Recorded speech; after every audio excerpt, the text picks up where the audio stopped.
a good moment to start. It's 2:30 in India and 11 in Europe. Hello, everyone. Welcome to the webinar on the MSCA Staff Exchanges Call 2024. We are having a very special session today lined up for you. It's a big privilege for us to announce that the European Union, the European Commission, and CSIR India have launched a new partnership on co-funding for the MSCA Staff Exchanges. And this webinar today is really about trying to bring European scientists and Indian scientists, Indian researchers and European researchers together to find possible avenues to form a consortium to apply to this call. This co-funding mechanism is a big achievement and another strong sign for the growing partnership between EU and India in research and innovation. My name is Samrat Kumar. I work for Euraccess, and together with the EU delegation, with the Maurice Glossner-Curie Action team, and with the CSIR team, we are very happy to bring this webinar to you today into your office, into your living rooms. It's going to be a very packed session. It's going to be almost 2.5 hours where we will present the call, the modalities of the co-funding mechanisms, and foremost, this webinar is about networking. Now, there are certain ways you can already start your networking and reaching out to potential consortium partners through the chat function. We are not allowed to share the contact details of all the registrants, but you can use the chat now to introduce yourself and also present maybe your expertise, your project idea. We have some researchers, both from Europe and from CSIR India, who will do flash presentations, and we will share the presentation and the contact details of those who are on the agenda. But those of you who might have a project idea or an expertise to offer, but you have not been on the agenda to present, we still encourage you to use the chat function to introduce yourself, to maybe exchange contacts, maybe like try to use this next 2.5 hours for networking. I think this will be very useful.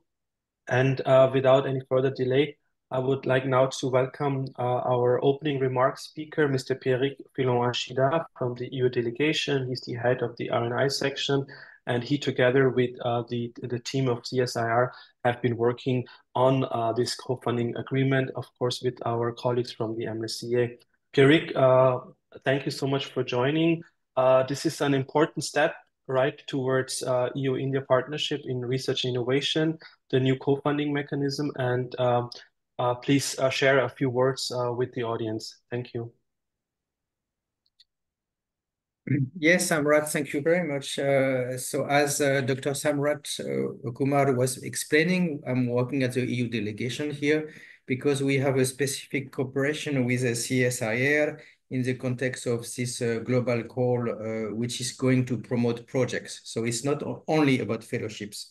And first of all, I would like to say thank you to the CSIR colleagues, Dr. Mohit, who will replace Dr. Rana, the head of CSIR, and also all the colleagues, participants today. Samrat, you didn't mention, but it's true that 350 have registered, and if I look at the counting, it's 122 so far already connected, and with a good split, of course, mostly from India, but also from Europe. It means Europeans are interested to come to India, and I was discussing among us panelists. We have panelists from India, we have panelists from Europe. I was speaking with Dr. Zainab from Versailles, not far from where I studied in France, and she has interest to come to India. So I hope today for her, for all the colleagues, there will be opportunities to exchange.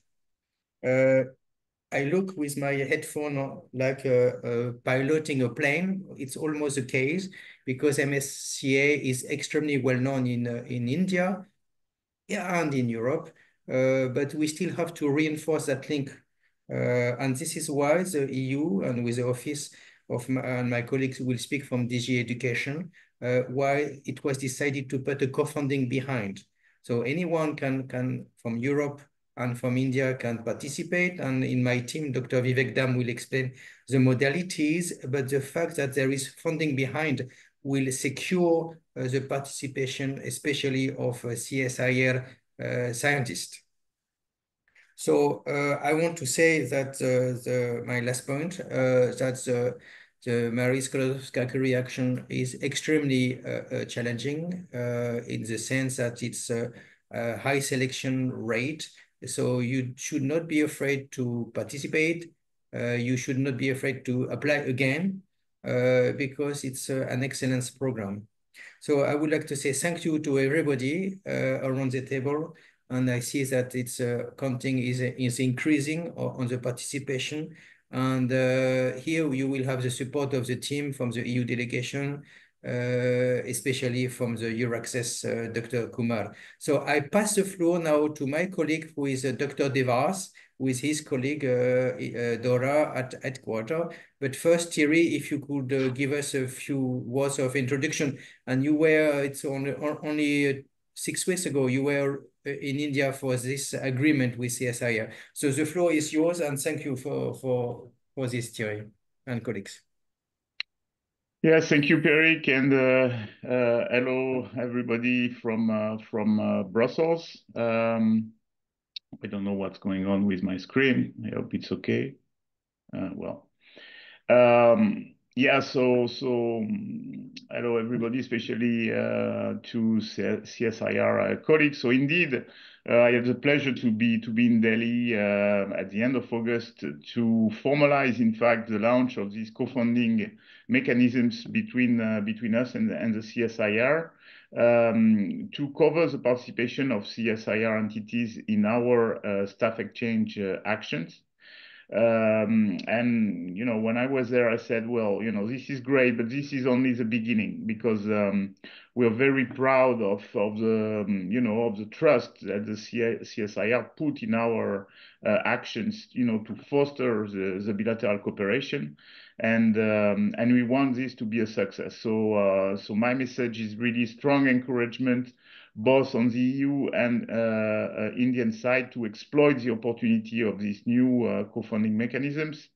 As you will see, my colleagues Dora and Aziz from our Dora from our MSCA unit, and Aziz from the Research Executive Agency, so actually implementing the program. You will see that the scheme is very flexible and is a very interesting stepping stone for even more ambitious, the identification of more ambitious research and innovation partnerships.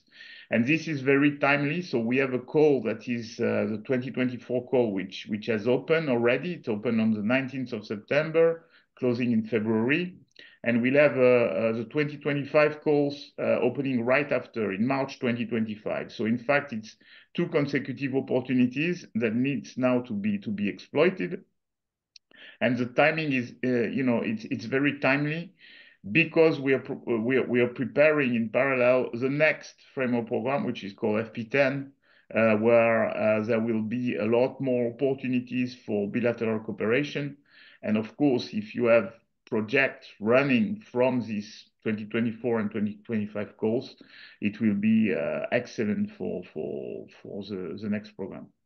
So I'm going to stop there, and again thank, you know, everybody, and really encourage you to exploit this opportunity. We have means to support you, to explain you if you didn't get everything today. So, you know, don't hesitate to contact us, to ask questions. We are here to help. Thanks a lot.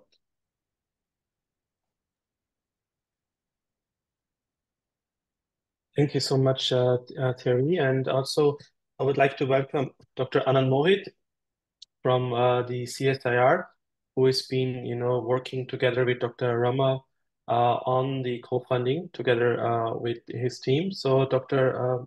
Mohit, thank you so much for joining, and kindly also address your opening remarks to the audience. Thank you, Samrat. Thank you, Peric, and thank you, Thierry, for making my job easier. Colleagues from the European Commission, EU delegation to India, Euraccess, researchers and technologists joining in from India, EU, and other countries, and colleagues from CSR family and friends. A very good day and warm welcome to each one of you to this networking and outreach event for the open call of the MSCA Staff Exchange 2024. As you all know, CSR in India, and as also mentioned by Peric and also Thierry, we signed this co-funding mechanism for supporting excellence in science and innovation for Marie Skoltsovka Curie Action Staff Exchanges Scheme on 27th of August 2024. Today, this event is an effort to connect scientists, officers, researchers across participating institutions together for submitting proposals under this open call, as also the next calls opening in from 2024 to 2027. I'm happy to share that from the 37 CSR institutions spread across India, of over 130 officials representing 32 institutes of CSR are at present in this call. These represents almost all domains of S&T, excluding atomic and outer space. And I'm also told that around 100 researchers from EU associated countries have indicated interest in partnering with CSIR India under this program. So we have a great set of people connected with us in this call, and we look forward to fruitful and mutually benefiting interactions during the event, as also fruitful proposals in the call. Without much ado, I hand over the floor back to Dr. Samrat to take forward the session. Thank you.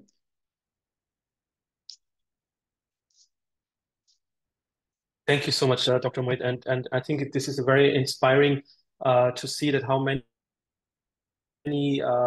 scientists, officers, administrative staff, technical officers from CSIR have expressed their interest to join this webinar and are present today. And we have a very good number of European people also joining. So we really think this is a very good start of this co-funding partnership. And we, of course, hope that we will see, along the way, some partnerships being formed. And today I think is a very good to plant that seed which we have been like hoping and thriving for. And we are going now to present you the kind of the scope of the call. We have our colleagues from Brussels today here who will walk you through what the Staff Exchange Call is about, the modalities, and we will also then have our colleagues from CSIR telling you about the modalities of this co-funding, especially for Indian participants from CSIR, how to participate in this call. And it's a great pleasure for me to welcome our colleagues from Brussels. We have Ms. Dora Chifra. She is the policy officer for MSCA unit at the European Commission. And we have also Ms. Aziz,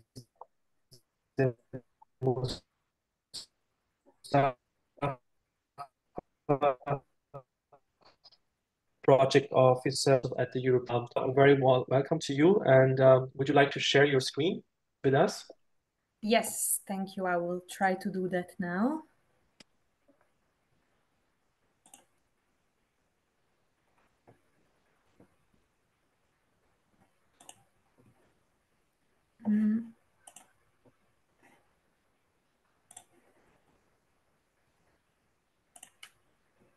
It doesn't let me to share.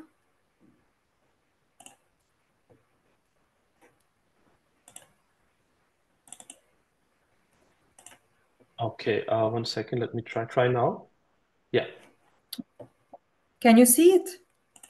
It's here. We can see your desktop, your folder. Yeah. Okay. So we can see a folder with different documents, but not the presentation. Okay, that's very strange because that happens sometimes in Zoom. Maybe try to close the file and then stop sharing and then opening it again. Okay, I'll try to do that.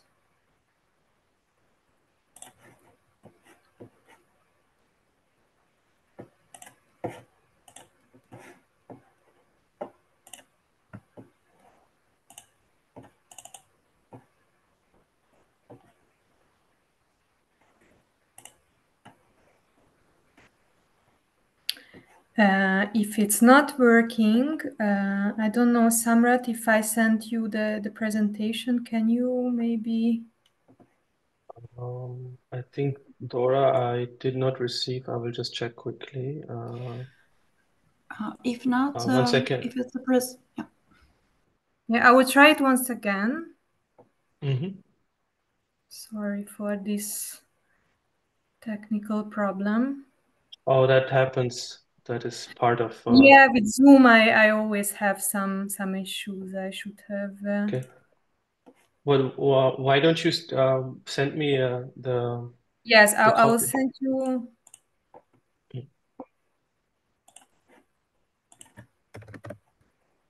Yeah, okay, Samrat, I sent it to you, but in the meantime, I will try to do it again.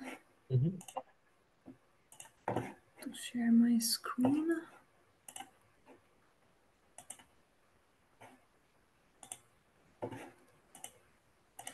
Yeah, for whatever reason, when I want to share my screen, I don't see the PPT itself. Mm-hmm. So it does not pop up. No problem. I just received it. I'm opening it from my side. Okay, perfect. Thanks so much. Could you just confirm that this is your presentation? Yes. Dora? Yes, this is it. Thank you so much. Okay, excellent. Okay, so let's just begin. Okay. Okay, excellent. Thank you so much. So, hello everyone. I'm Dora Cifra from the Directorate General for Education, Youth, Sport and Culture. Pretty long name for our DG. And in our unit, I'm in charge of the staff exchange action of the Marie Sklodowska-Curie action. I don't want to dedicate too much time on MSCA itself, but I find it important to kind of set the context before exploring the action. So, yes, next slide, please. Yeah, so just quickly to better understand the structure, as you can see, MSCA is under Pillar 1 of Horizon Europe, that is to promote excellent science. And MSCA has a budget of 6.6 billion euros for the period between 2021 and 2027. Next, please. So if we want to, let's say, summarize the main goals of MSCA, these are basically to equip researchers with new knowledge and skills through mobility and training. So mobility and training will be two key words here. You can see the list of the main features of MSCA, but what I want to highlight here is that MSCA is a bottom-up program. The proposals are allocated in 8 scientific panels, and basically the program covers all kind of research areas. Next, please. We have 5 main actions under MSCA. These are doctoral network, postdoctoral fellowship, staff exchanges, co-fund, and MSCA and citizens.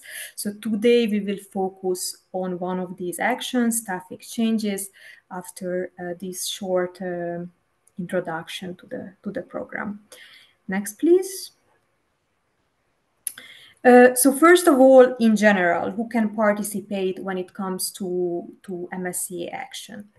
The participants are either organizations or individuals. When speaking about organizations, this means that any legal entity, either from the academic or the non-academic sector, can apply. When it comes to individuals, what is important to highlight that any nationality can participate. When speaking about participating countries, we have 3 different categories. We have, of course, the EU member states.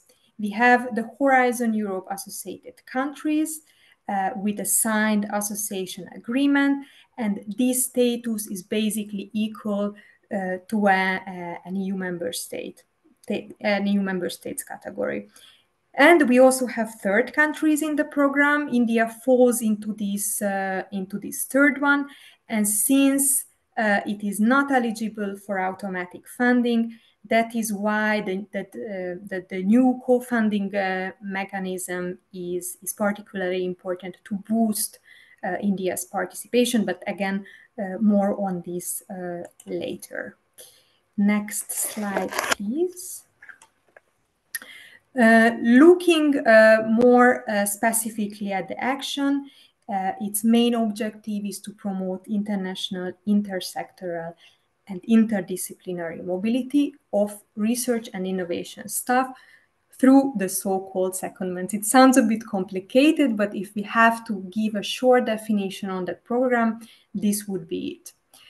The goal here is really to strengthen knowledge between participating organizations, and also to include both the academic and non-academic sector with a very strong focus on the latter, including small and medium-sized enterprises.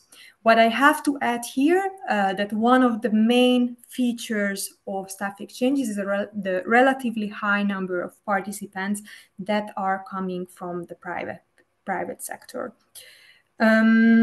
Staff exchanges is also, and we are very proud of this, one of the or the most international action under MSCA, and therefore it is really to encourage cooperation not only in Europe but basically all across the world. Next, please.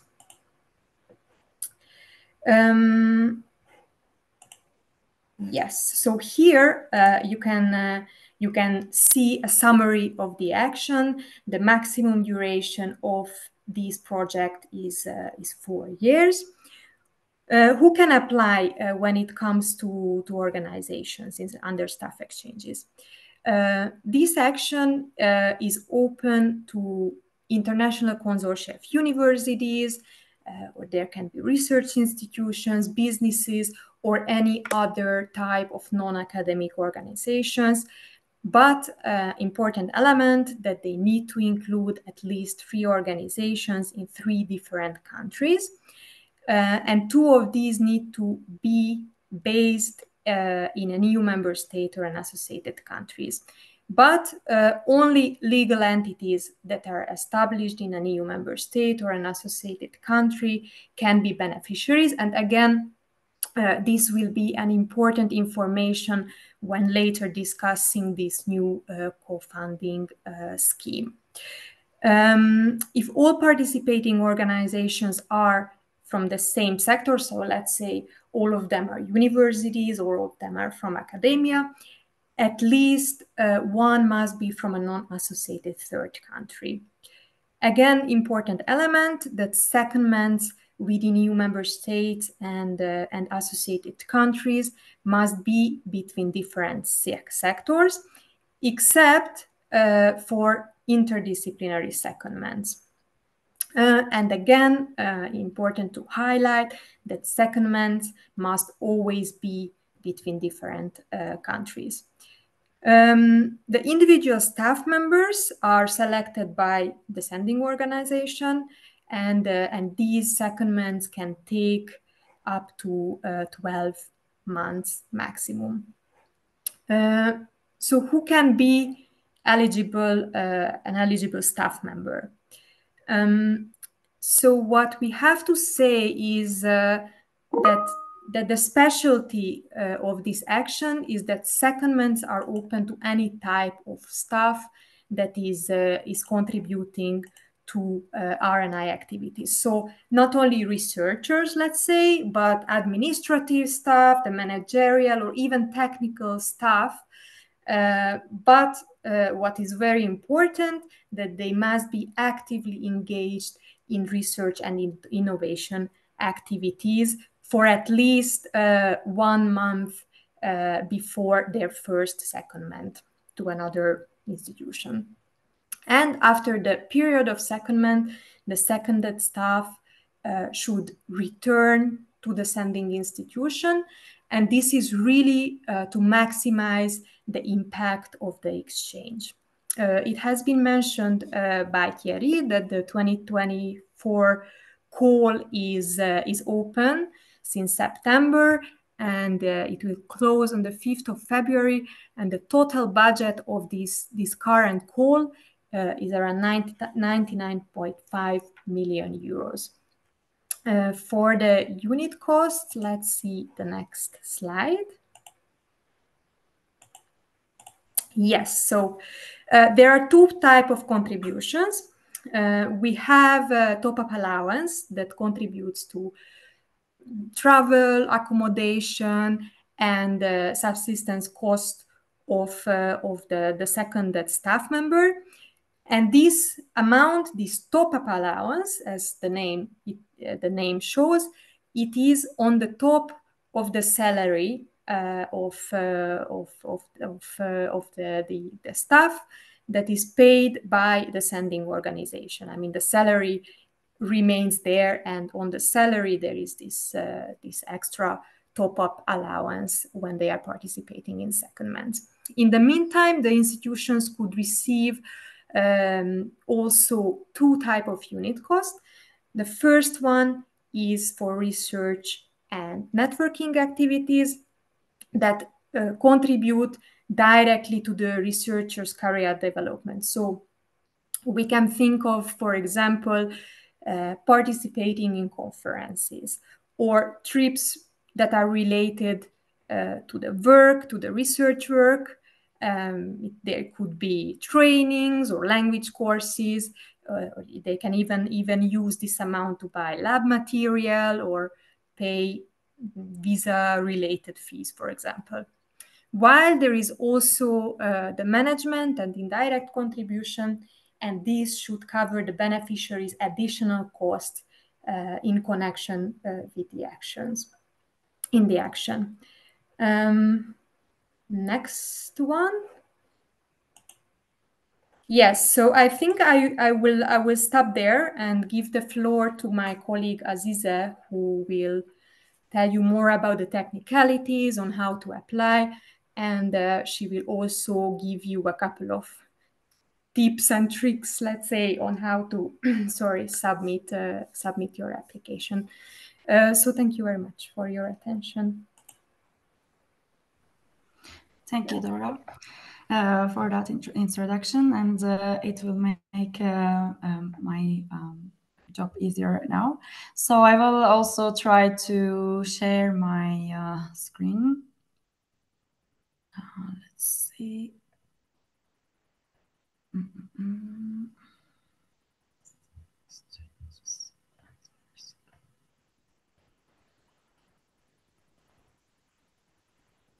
Sorry. Can you see my screen right now? Yes, Azize. Perfect. Thank you. Okay. Perfect. So I am Azize Mustafa, and I'm a project officer in the European Research Executive Agency, which is the agency actually execute the program. So I'm going to mention about you a little bit about the technical side of the MSCA Staff Exchanges. So thank you, my colleague Dora. She really mentioned about the main features of the staff exchanges. So you are already aware of the minimum consortium members and what is staff for us. And I'm going to mention about the application process about more. So I just wanted to mention a little bit about the staff exchanges, because I can imagine that everyone's mind thinking about it, how we can find the partners. So I think that is a really good event to find the partners. One of the best networking events, I can say that, the brokerage events. You may also find partners from the conferences, workshops, etc., or former or current collaborations. You may also consider to find the partners from there. And the joint projects, And I highly recommend you to check Funding and Tender Opportunities portal, because over there also you may see the projects they are already funded by MSCA Staff Exchanges, and you may consider to get in contact with those project partners as well. Also, we have MSCA Matchmaking Platform and the European Enterprise Network, you may check. And I'd like to highly encourage you to get in contact with your national contact point. So after that, I'm going to the application process. So I'd like to share again the key dates and the budget call for 2024. So here it is already mentioned. The call is opened already, 2024 call, in 19 September. And it is going to be closed in 5th of February in 2025. So the call budget is 99.47 million euros. And I'd like to mention also we have an info session in 15th of November. I'd like to invite all of you to there as well. And that info session, you may learn more about MSCA Staff Exchanges, and you may find the chance to listen from the experienced project coordinators, the MSCA Staff Exchanges. So I'd like to share also another key changes in comparison to the last year's program. This year in the 2024 call, there is no need for letter of commitments from the third country participants, which means that the participants from India, they don't need to provide a letter of commitments if they are going to be the part of them, if they'd like to be a part of the MSCA Staff Exchanges projects. And also the other thing for this call, UK is now considered as an associated country, and now is associated and eligible for funding. And this year budget is 20 million more euros in comparison to the last year's. And also the staff allowances increased to 2,710 euros, which means is the unit cost is increased to 5,010 euros. So the staff exchanges is actually the base on that unit cost. So it is important to keep in your mind while planning to projects that unit cost is going to be the part of a budget while the planning your scientific projects. So here you can see the indicative timeline of this call. The call is already launched and the deadline is 5th of February next year. And the notification of call results to the applicants, it is expected on July in the next year. And the grant agreement signature for successful projects is around November. And the first EU-funded projects maybe start on November next year. So I highly suggest to visit the REA website for MSCA actions in order to discover how to apply and see the details over there. And the other important website, which includes all the documents and all the details and information regarding to the MSCA Staff Exchanges, it is EU Funding and Tenders portal. Here you may see the one screenshot of it. So you may search directly MSCA Staff Exchanges under the funding part, calls for proposals, and you can see that. And also for the proposals, I'd like to mention, once you decided to apply, there is in the proposal, there are two parts.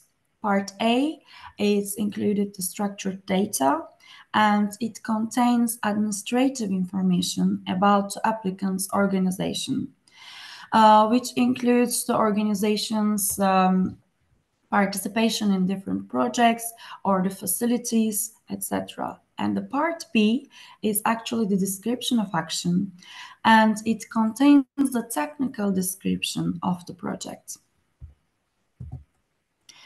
And the reference documents, here you may see, I'd like to really recommend them, review each of them very, very carefully, because according to that, the proposal is going to be, they're describing actually how your proposal is going to be evaluated and what are the eligibility and admissibility criteria. And also here you can see the guide for applicants and work program, and also the frequently asked questions. You may find many answers of your questions over there as well. So I'd like to share some tips and tricks, and one of them is closely following the call requirements and following the available guidelines, and also highlighting the EU dimension, and always get a second opinion. And sustainability of the collaboration is also one of the essential elements, and contacting the national contact point. So I'd like to mention a little bit about the success stories in MSCA Staff Exchanges. Here you may see the percentage of the awarded proposals per panel. So MSCA Staff Exchanges actually is a bottom-up, has a bottom-up approach. So you may apply in every area. Here you may see the life sciences, environmental sciences, engineering, and chemistry, for example. So there is no limit for the disciplines. And also, I'd like to emphasize here, MSCA Staff Exchanges has a high success rate. It's around 30%. And among the other MSCA actions, it is actually a really high percent of success rate. And lastly, I'd like to share India in 2021 and 2022 MSCA calls. Here you may see the entities from India, how many of them they applied and how many of them get funding in that projects. So I'd like to take your attention that the applications and also the funded parts, they are increasing. So I wish you a really great success in your projects and finding nice collaborations in this networking event. And lastly, I also again want to remind that we have an info session on the 15th of November. So you're very welcome to join there as well. Thank you.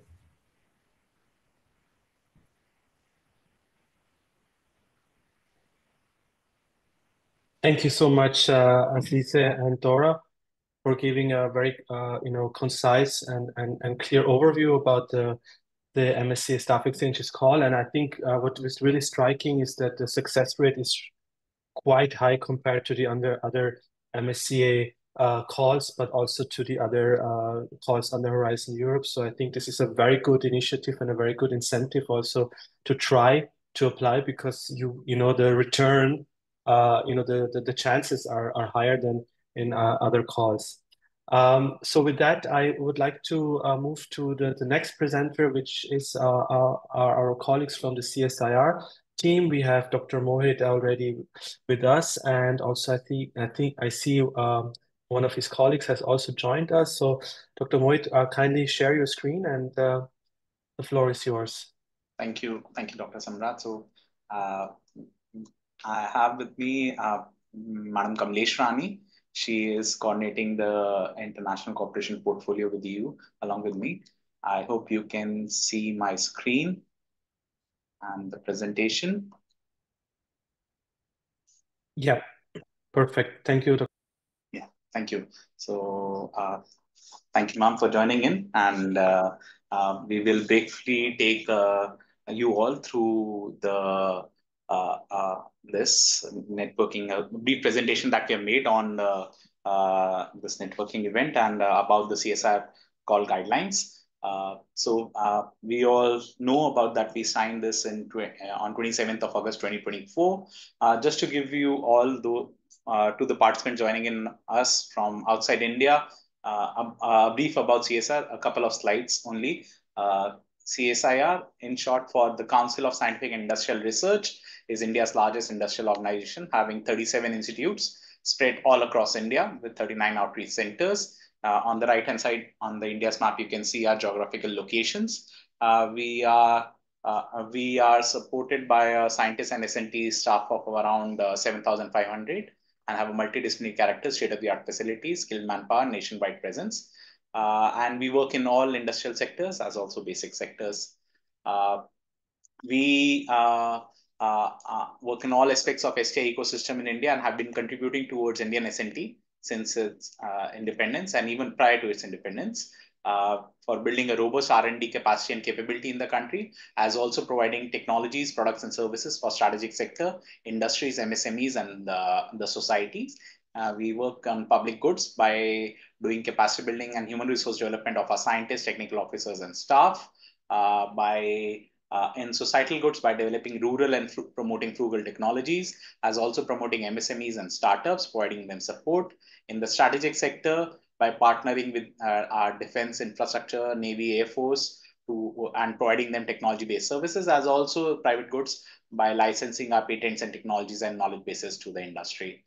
We are the technology leaders in generic drugs, industrial catalysts, leather technologies, among other areas for strengthening India's ecosystem. This slide basically gives you an overview of the research areas, because we are working in varied areas, and to categorize all of them, we are following a thematic approach, and I have integrated our multidisciplinary talent and broadly in these 8 themes. And the number within the brackets over here represent the number of CSIR institutes contributing to each of these themes. Like in healthcare, we have 30 of our institutes working in healthcare.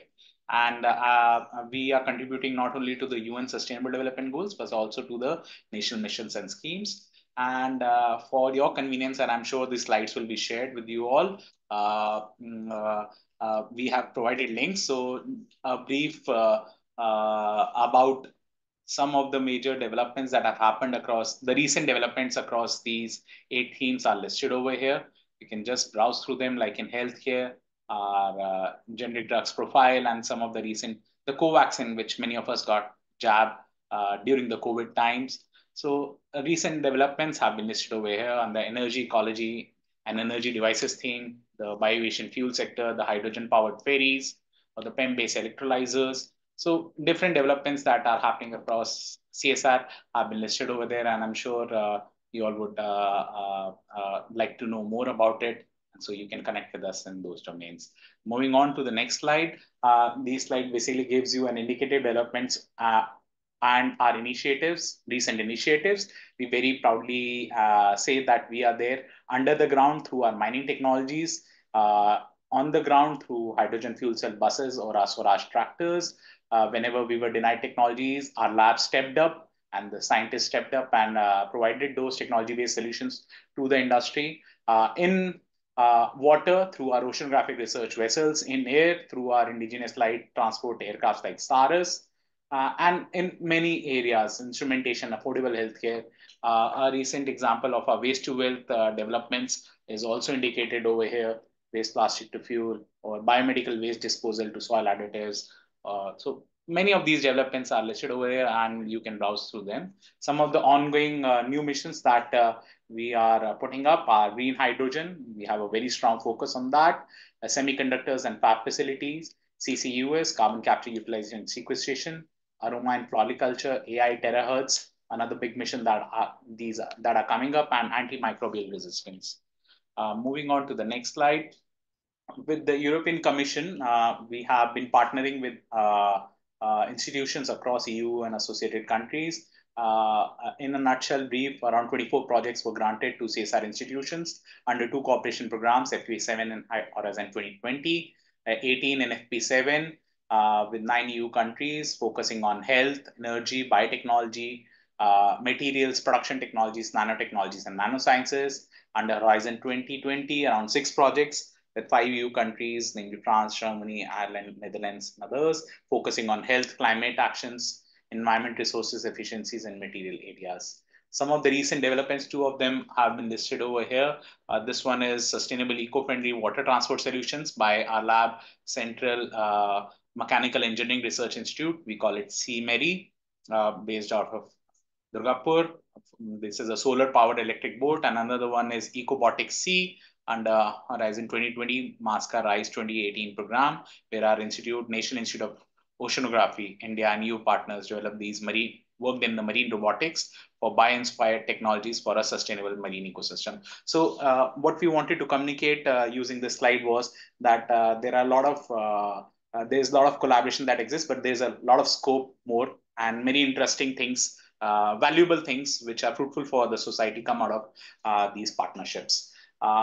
In line with the with regards to the CSIR EU partnership for this MSCA Staff Exchange Program, this is in line with the India-EU Agreement on S&T and the roadmap of 2025 to support the excellence in science and innovation and multilateral cooperation. And projects in all research fields are supported, and not only academic, but non-academic international cooperation, not only with academic, but non-academic institutions, including SMEs, is encouraged. So the terms of CSIR CFM indicate CSIR will annually provide financial support and grant for up to 10 CSIR permanent staff. So 10 is the limit per call in MSCA Staff Exchange projects. So the exchange staff gain new knowledge and skills, benefiting their career development, and the participating organizations enhance their research and innovation capacities and capabilities.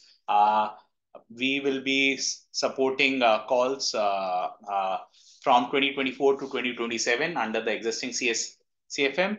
The project duration is can last for up to 4 years, and all CSIR permanent employees are eligible for their secondments to Europe and other countries participating in this program.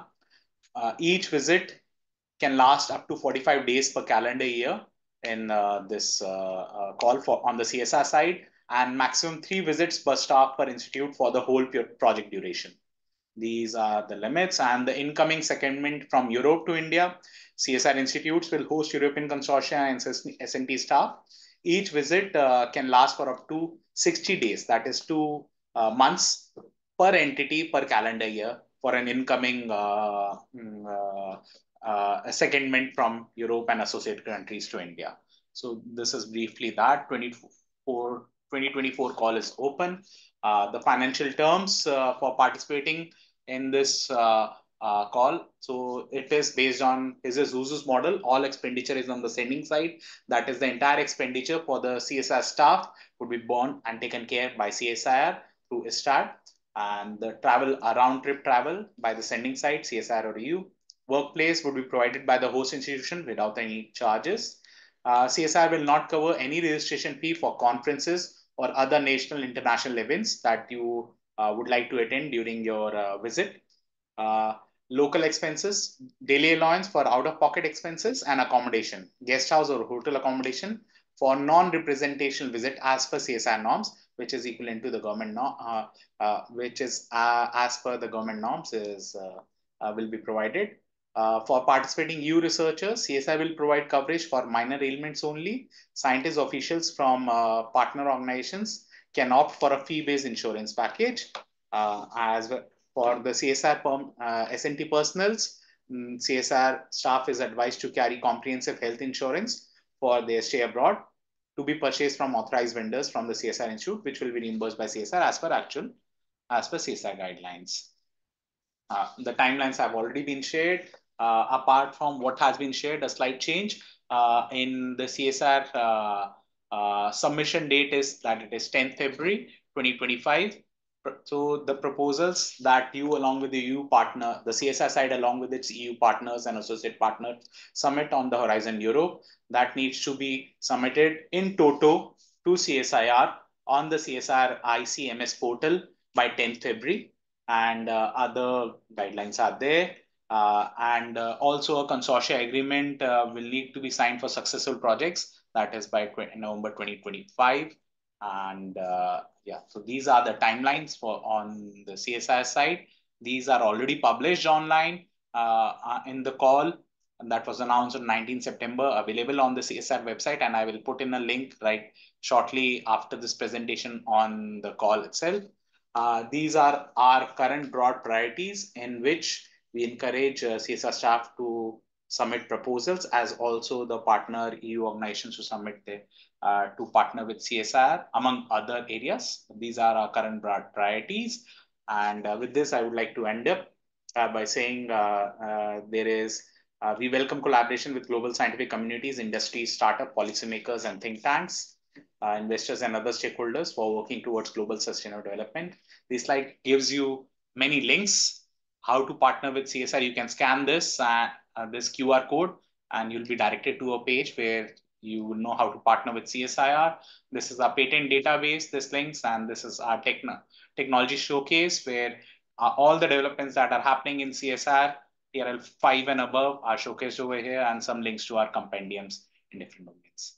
Thank you. Namaskar. Thank you, Simran. Over to you, back. Thank you so much, Dr. Mohit, for presenting, CSIR as a whole, and of course the terms and conditions of the co-funding mechanism, how to participate as a CSIR employee.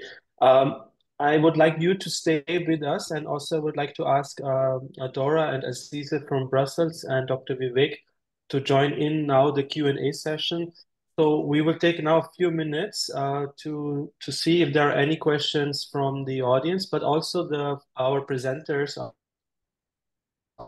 flash presenters. If you like to have any doubt or any question you would like to ask, so kindly come forward. Vivek, are you with us?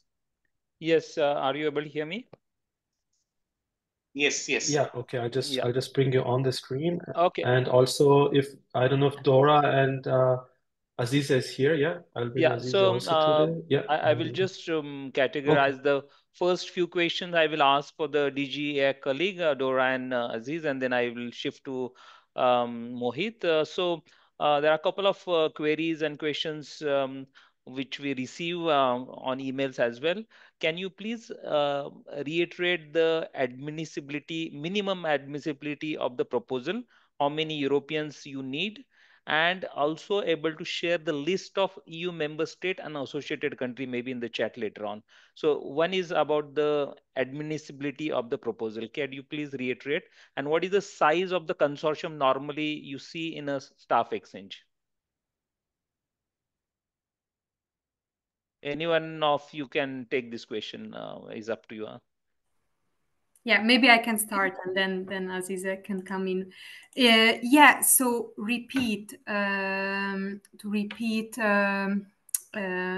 the number of participating organizations. So at least 3 organizations. These organizations need to be independent legal entities in 3 different countries, and 2 of these need to be located in a different EU member state or Horizon Europe associated country. So above this minimum, the participation of organizations from any other country is possible. I don't know what the other... And the size of the consortium, normally what is the size of the consortium? Yeah, maybe Aziza, you know this better. Yes. Okay, for the size of the consortium, actually it depends of your scientific projects. So, for example, we have some projects, they have really the minimum eligibility requirements, which means that 2 member states and one of the, for example, from associated country and interdisciplinary partners, it might be a one consortium, but also it may extend, I don't know, up to 10 or maybe more. But it is, again, depends on the scientific projects. Yeah. My second question is related because the Indians will be participating as an associated partner, specifically the CSIR institutions, which are going to receive a co-funding. In this case, what is the legal document or any document which assures the smooth functioning of the project or implementation of the project? Because they will not sign a grant agreement. Yeah. Yes, you mean the legal documents in the consortium? Yes, actually, there are some parts of it. So, as you mentioned, they cannot sign the grant agreement, but we highly recommend to the consortium making a partnership agreement, which actually constitutes the legal background for the consortium and the smooth procedure of the project implementation. Yeah. I don't know Is if that is the question. Yeah, I got. Yeah, this is correctly answered. But just for the participant, if you have any example or the template, you can share the link in the chat or the Q&A session, so that help the people to access that document. If you have any example or template of that. Actually, grant agreement template, which I share as a document. I will try to find the latest link of it, and I'm going to share it in the chat. But if I cannot reach it just at the moment, I will Later for on. sure send it to the Dr. Samrat. And also, I remember another. For the partnership agreement, right now we suggest, while preparation of the grant agreement, there is a kind of combination of grant agreement and the partnership agreement, so which actually help the consortium a little bit diminish their administrative work. So I will try to share it on that part, but it is actually another step just after the evaluation, while the preparation of the grant agreement. And the other question, if I'm not mistaken, they were the participant asking some examples from India. Yeah, so that I will come to that. They want the Okay. CODIS link where the staff exchange project, previous staff exchange projects are funded, so that they have examples of those projects. So we can share the CODIS link of the projects of that. Yeah. Yes, it is, and also the successful in the successful projects, some Indian partners' name, if you wish, I can give. Yeah. From the last call, Dr. Y.S. Parmar, University of Horticulture and Forestry, and the project Agropex, and Indian Institute of Technology Madras in the Life FloatCon. These are from 2022. And Sarvajanic Education Society in Episteme. Of course, in the CODIS link, you may find it more. Yeah. We will share the CODIS link of the thing.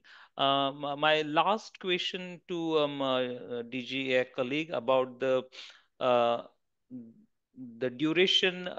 Is there an evaluation of the project happens between the by the DGAC, or it is just an reporting you do it? Periodic evaluation of the projects. No, the evaluation belongs to a research agency. If I understand the question well. No, I'm talking about the post project implementation. Do you review the project, the progress of the project? Do you do that kind of a review? I think, Dora, if you want, I can take this question, because that is regarding to the project implementation. After the project funded and starting their implementation, the periodic reporting part, that evaluation, that assessment part, it is done by a research executive agency. And for the 4 years of duration in the projects, we have 2 periodic reporting periods. 2 periods for that. Yeah. So second year and the thanks. 4th year. Yeah, yeah. You can stay tuned. I will by that time ask some questions to Mohit. Mohit, is any institution in CSR working on social sciences?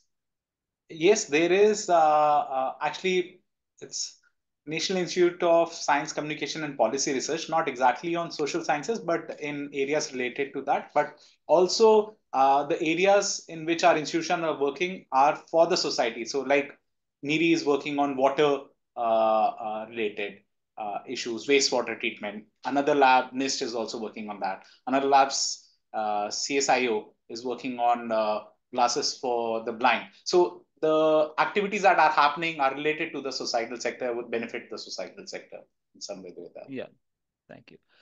Thanks. I think you can also share the general CSR contact point email address in a chat so that the Europeans who are looking for CSR partner can write to that particular email address, and then you can forward to the CSIR institution. That could be easy way.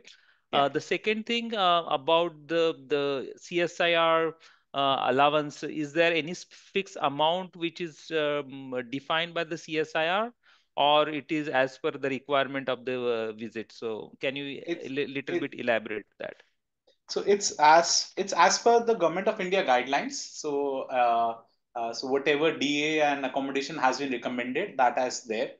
But this is specifically for non-representational visits. So it is a non-representational program. So anything that has been earmarked for non-representational visits of Government of India, the same is there, and it depends on the project. Like if a person is intending to go for a month or 2 months, so accordingly the value would change. Yeah. So again, you may reiterate that this specific schemes is only for staff, permanent staff, or any project staff available So for CSR? it is only for permanent CSR staff. Okay. So maybe Mohit, in the chat, you can also give a link of the Call guidelines. co-funding modalities. So Yeah, that will already help done. the people to, and the email address. Yeah. I think Samrat, I'm done with that. Is any question I missed from this?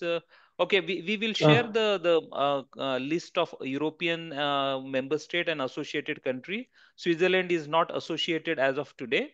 But the Swiss agencies are financing directly to the Swiss entities successful into the program.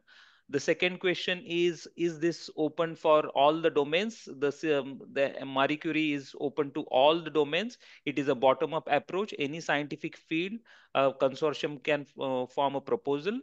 The third question, I think I will answer because this is related to okay, I think Mohit had already answered that.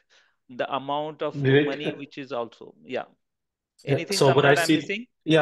I see two things. One is that there are questions if this is only for the MSCA Staff Exchange Call is only for CSIR. No, it's open to all entities from India who fall under the eligibility criteria. So this webinar is specifically tailored towards the co-funding mechanism. But if you are an Indian organization who is interested to collaborate with European partners, you can also form a consortium, be part, but you are not. You have to bring your own funding, right? There's no co-funding for that. Yeah, so I will add what Aziz had mentioned, the Indian successful in 21-22. So there are three types of participation or the possibilities of participation in Marie Curie Staff Exchange. One is through the co-funding of CSIR, but that is limited to the CSIR institution. Then any entity across the globe, including India, can participate in the program or the particular call. But there are two possibilities of funding. One is the participating organization from India either bring their own intramural grant or own funding, or there is also option or a probability that on exceptional basis European Commission do fund the Indian entities if their participation in consortium find deem essential. If you are bringing additional infrastructure, data, geographical, additional value to the projects, then you may able to get the EU funding, but it's up to the consortium to decide whether they want to go for a own funding or they want to go for an exceptional funding. The chance has to take by the call has to be taken by the consortium members, but the funders are open for all types of proposals. You want to Yes, add something, Dora? Yeah, Aziz, yeah, please. I just wanted to add the exceptional funding, it is decided during the evaluation process by the experts. So experts evaluate the proposal and they decide the exceptional funding can be granted or not.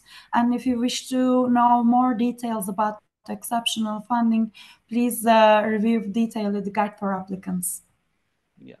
Dora, one last question to you. What is the tentative timeline for the project to start? If they are selected, what could be the tentative year and the month? Can you have idea about that? I think it's again more for Azize on the implementation side. You are muted. Sorry. And if the project is funded, the tentative agenda to start, it is at the end of 2025.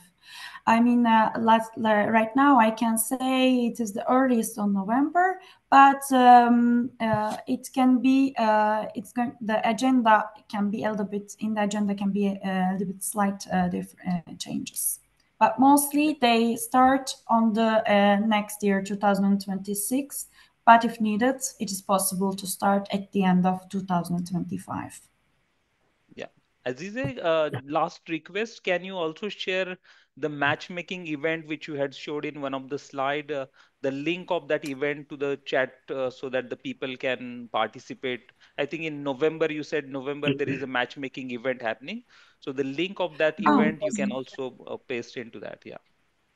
Okay, that is actually info session and I'm just sharing it right now.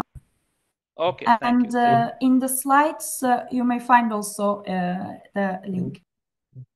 Yeah, we will share the slides after the webinar of all the presenters. And I think, Vivek, are we still on the Q&A? One more question. How many staff in each entity can participate? Mohit, from CSIR side, how many staff per entity, per institute can participate? So we have like 10 slots allotted per call. So depends on the proposal. If there are two scientists participating from two different institutions, and the committee feels that they are in the priorities and valuable, so two slots for that year's call will go off. So any number of people can participate, but we have 10 slots in total for this program as of now. And also there is a question that I noted, that is there any applicability of any bond on the CSIR personnel? So there is no applicability of any bond on the CSIR personnel participating in this program. Yeah. Perfect. I think I'm done, Samrat, and we will be answering all the questions during the pitching period also. So do write these questions in a Q&A and my colleagues will give an appropriate answer as well. Thank you. Thank you so much to Vivek for moderating this session, and big thanks to our colleagues from Brussels, Azize and Dora, and of course to Dr. Mohit and his colleague to be here, and we hope you can still stay on, and if there are any questions in the Q&A, if you think you are able to answer them right away, please do. Otherwise, if you have some questions which are not answered, you can forward them to us at indiadirexis.net, and we will be happy to share your questions with the right person, be it CSIR or from the MSCA. So now I think we are ready for our flash presenters.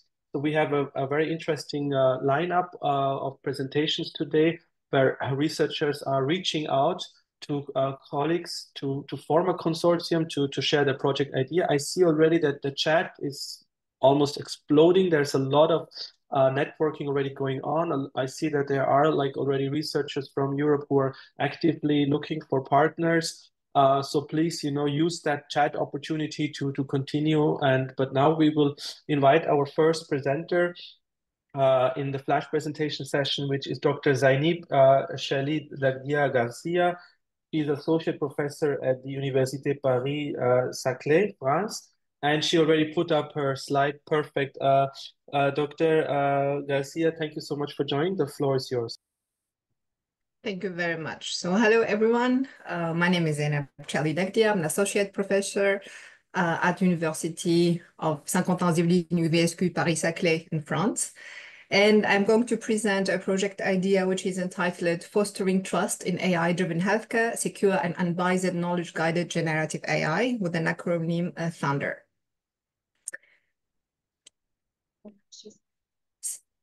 Do you see my slides? Everything is all right? Yeah, Yes, they're yes. perfectly visible. Okay, Thank you. So I'm going to give a bit of context to this project, which is based on artificial intelligence. So in today's data-driven world, of course, we are talking more about uncertainty, which is inherent in data, and the demand for accurate and interpretable, explainable, transparent, predictive models is high, and is also increasing.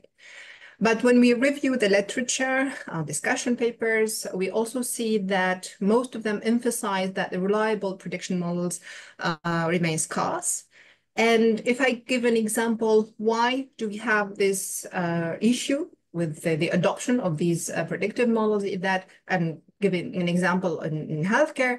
So health specialists often hesitate to adopt these models due to concerns about their reliability, their transparency, explainability, as I said, and also the lack of handling uncertainty, which is inherent in data. And all these limit their real-world applicability in real-world settings, and also their flexible decision-making, which is indeed uncertain. So if you want to categorize the different challenges, we can talk about challenges tied to the data. So how the prediction models deal with the data. Another challenge is about the model itself, so the architectural design of the model. And the third challenge is about decision-making, so how the model deals with or formalize or modelize this decision-making aspect. So in terms of data, we have many issues or challenges to be addressed. So examples of these, we can talk about complex data types, different modalities, different types of the data.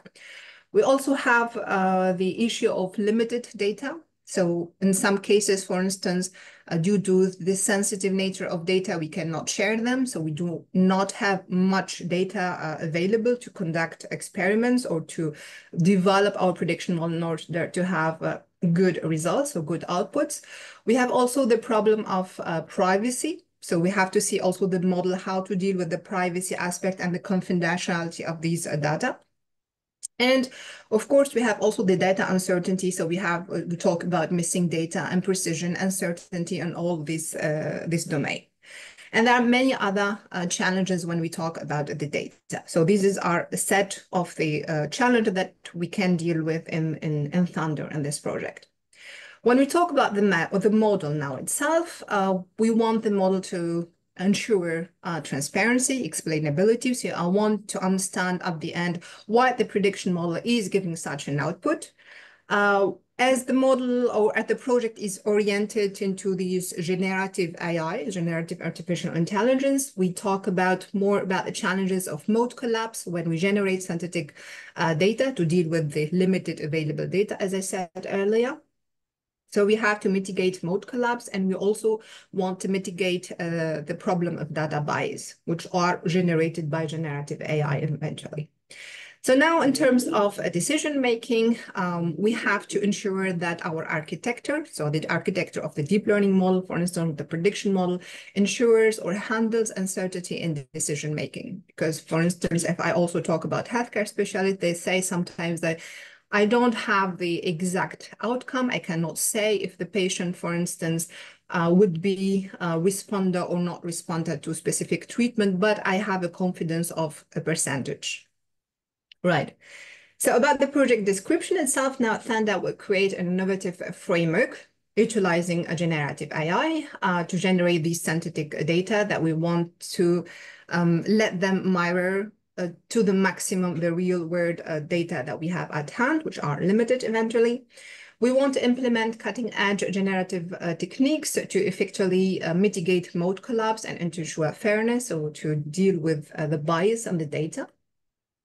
We will also employ state-of-the-art methodologies to address data uncertainty or use or develop new methodologies. So it depends on the expertise that will be on board on the consortium. We want also to call for privacy-preserving method that will be integrated in order to handle this privacy aspect and the sensitive nature of the data that we are using. And we want also to use these generative models in more intelligent way, because we want them to be knowledge guided. So we do not want them to generate randomly, let's say, data, but we want to guide them with specialized large language models, which are relevant in our case to medical knowledge. And this will orient how the generative or how the synthetic data will be generated. And we want also to work on the components of the transparency of the architectures of the prediction models in order to have interpretable approaches. And last but not least, we will focus on real-world cases. So we have already access to real-world data on sepsis, as I'm collaborating with hospitals. And we want also to consider cancer, so we will have two use cases. The consortium is under construction, as I said, so I have interested partners who are already on board, and I am very happy to give this presentation, as I am also looking to endorse the consortium and to call for new expertise. So among the expertise, I can mention computer science, so generative AI, deep learning, uncertainty quantification, so mathematicians, statisticians, experts in data security, where we are dealing with privacy preserving AI, and fairness, bias mitigation, explainable AI, medical experts or experts in medical clinical research and science, and also experts in optimization and AI robustness. So as you see, it's an interdisciplinary project. It calls for a variety of skills and expertise. And I want to highlight also that the project can be adapted and extended to other relevant areas of expertise. So please feel free to reach out to further discuss this, and that we can look for possible collaborations. So please, as I said, do not hesitate to contact me. Here, the slides shows my email address, and I will be very happy to receive your emails in order to collaborate. Thank you very much for your attention. Thank you so much, Dr. Nadia Garcia, and we really hope that you will find partners for India for this very exciting project. Next, thank you so much. Next, we would like to invite Dr. Paramita Guha. She's Principal Scientist at the CSIR National Physical Lab, New Delhi. Dr. Paramita, you're with us? Yeah, I'm with you. Can you see me? I don't think you can. Actually, no, I'm having some problem with my camera. So is it okay that if I Sure, ma'am. share Would you like to, are you able to share your screen? Yeah, let me check.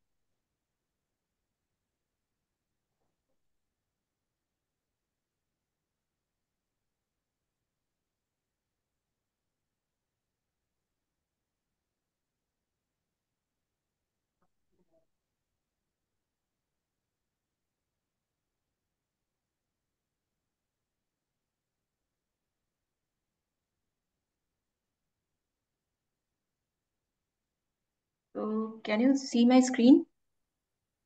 Ma'am, it's covered. Yeah, if you can just close that, on the right side of your screen, you have like this zoom. Yeah, if you close that, minimize it, just minimize that one. Yeah, perfect. Now we can see it. Thank you. Yeah.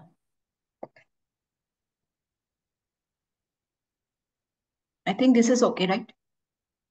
This is perfect. Thank you. Okay. Please go ahead. Yeah. Hello, everyone. I'm Dr. Paramita Guha, working as a principal scientist with CSIR National Physical Laboratory. And these are my contact details. And you can find the details of our company from these URLs. Basically, the tentative title of our project is Extension of High Voltage Calibration Facility up to 300 kilovolts.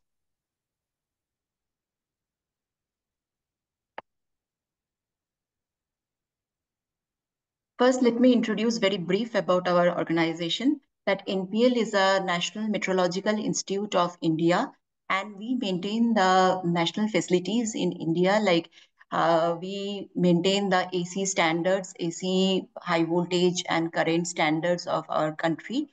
And presently, we are having calibration facilities up to 100 kilovolts. But our industry partners and also our customers are asking for extension of these calibration facilities. So we are proposing that these calibration facilities can be extended up to 300 kV. And these are the two topics which we are going to address for this in this proposal: that establishment of high voltage ratio measurement system and dissemination of traceability up to 300 kV, dissemination of traceability to high voltage capacitors and tan delta parameters. And regarding the consortium, right now we do not have any, but we are having discussions with several NMIs like PTB Germany, INRIM France, and RISE Italy. Initial discussions are on, so I am hopeful that we'll be getting positive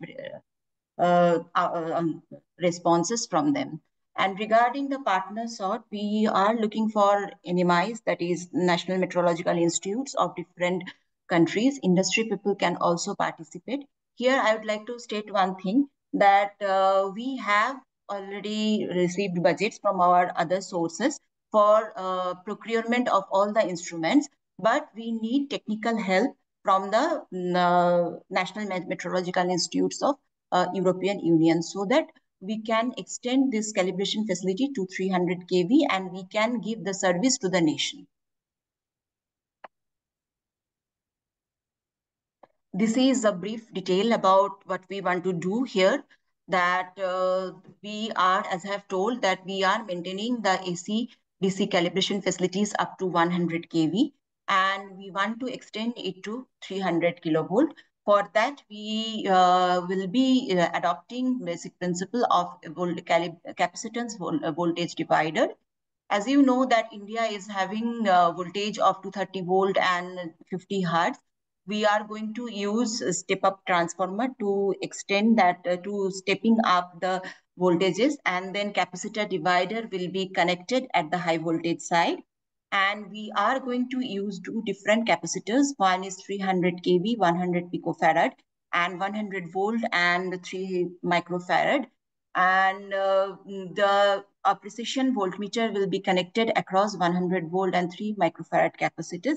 And also we are going to estimate the uncertainties to check whether our design system is working properly or not. And regarding the second part of this work, that we are also will try to disseminate the traceability to high voltage capacitors and tan delta parameters.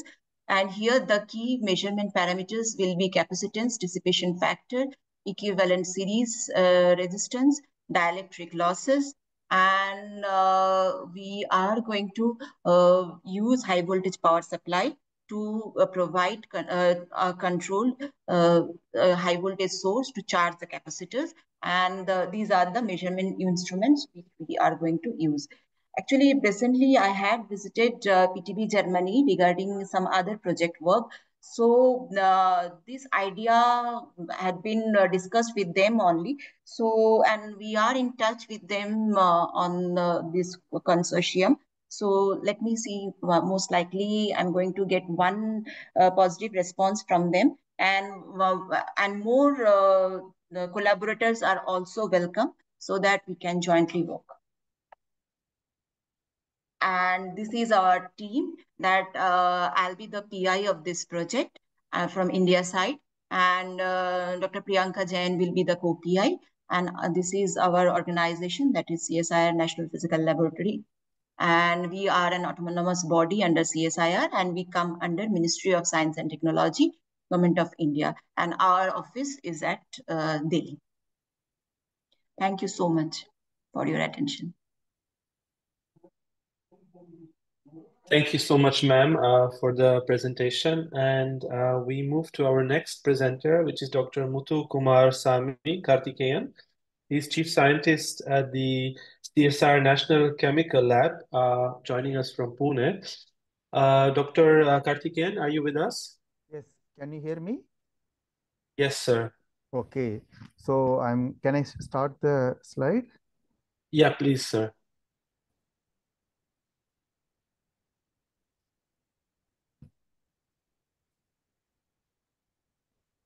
Can you see the slides, please? Can you confirm, please? Yes, confirm, visible. Thank you. Okay, first of all, I like to thank the MSCA for giving me this opportunity. I spent about 20 years in NCL as a scientist, and almost 30 years in NCL because I started my career here. And over a period of time, I am working in the area of chemoinformatics and also AI. So in recent time, we are working with generative AI for chemical applications. We actually built some of the refined models for generative AI based system, in-house built system.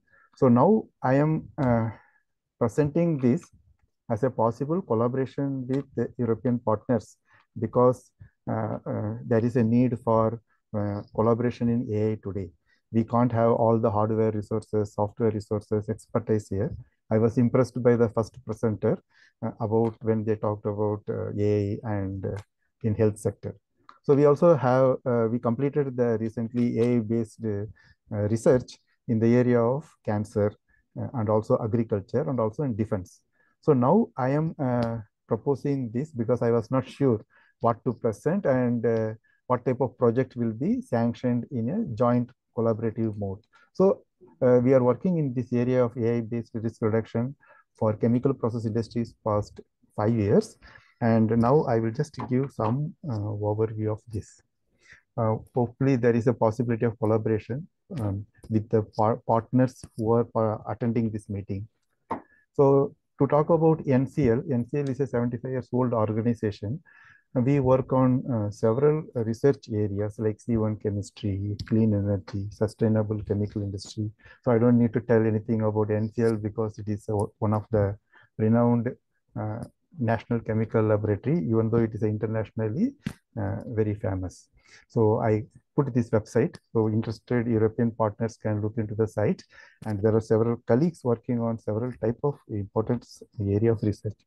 So to restrict to my science, I am working in this chemoinformatics past 20 years, and now we have understood how the data comes, especially chemical data.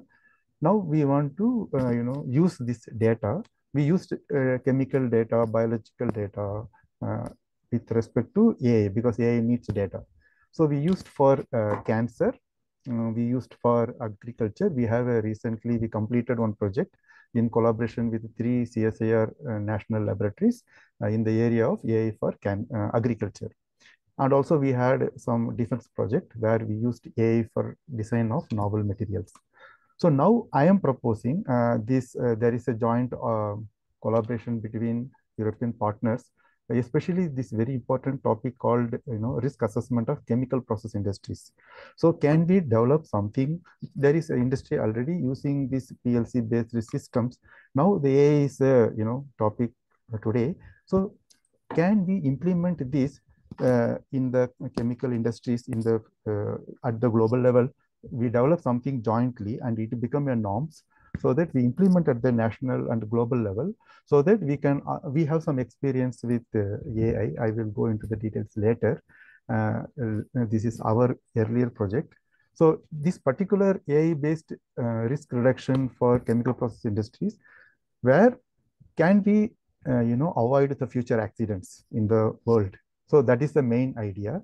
If it is not a one person or one organization work, it is a global initiative. So in this context, I am looking for partners, even the industry partners. We have some work done and we have some patents on related to this. Now we are looking for AI and hardware partners, so we can implement this in the global level as a big project. Okay, so these are all some of the runway reactions which leads to several things. Can we avoid such things using AI in the future? That is our main aim.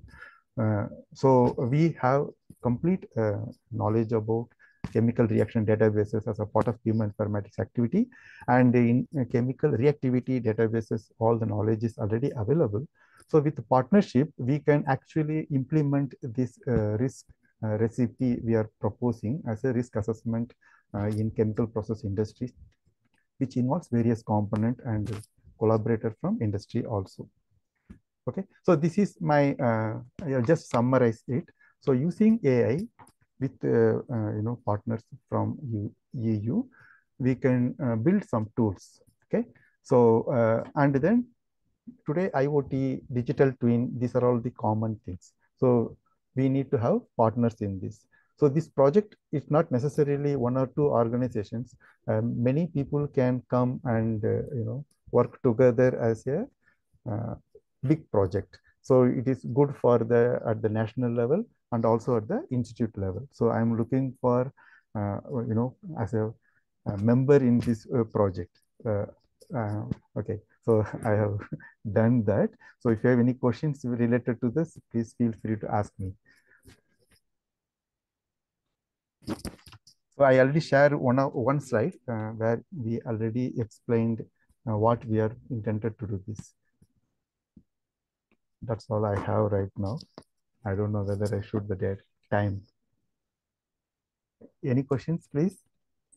Thank you so much, Dr. Karthikeyan, and we will share your contact details and a copy of your presentations with all the participants, and with the invitation to reach out to you if they see compatibility to partner with you. Thank you so much.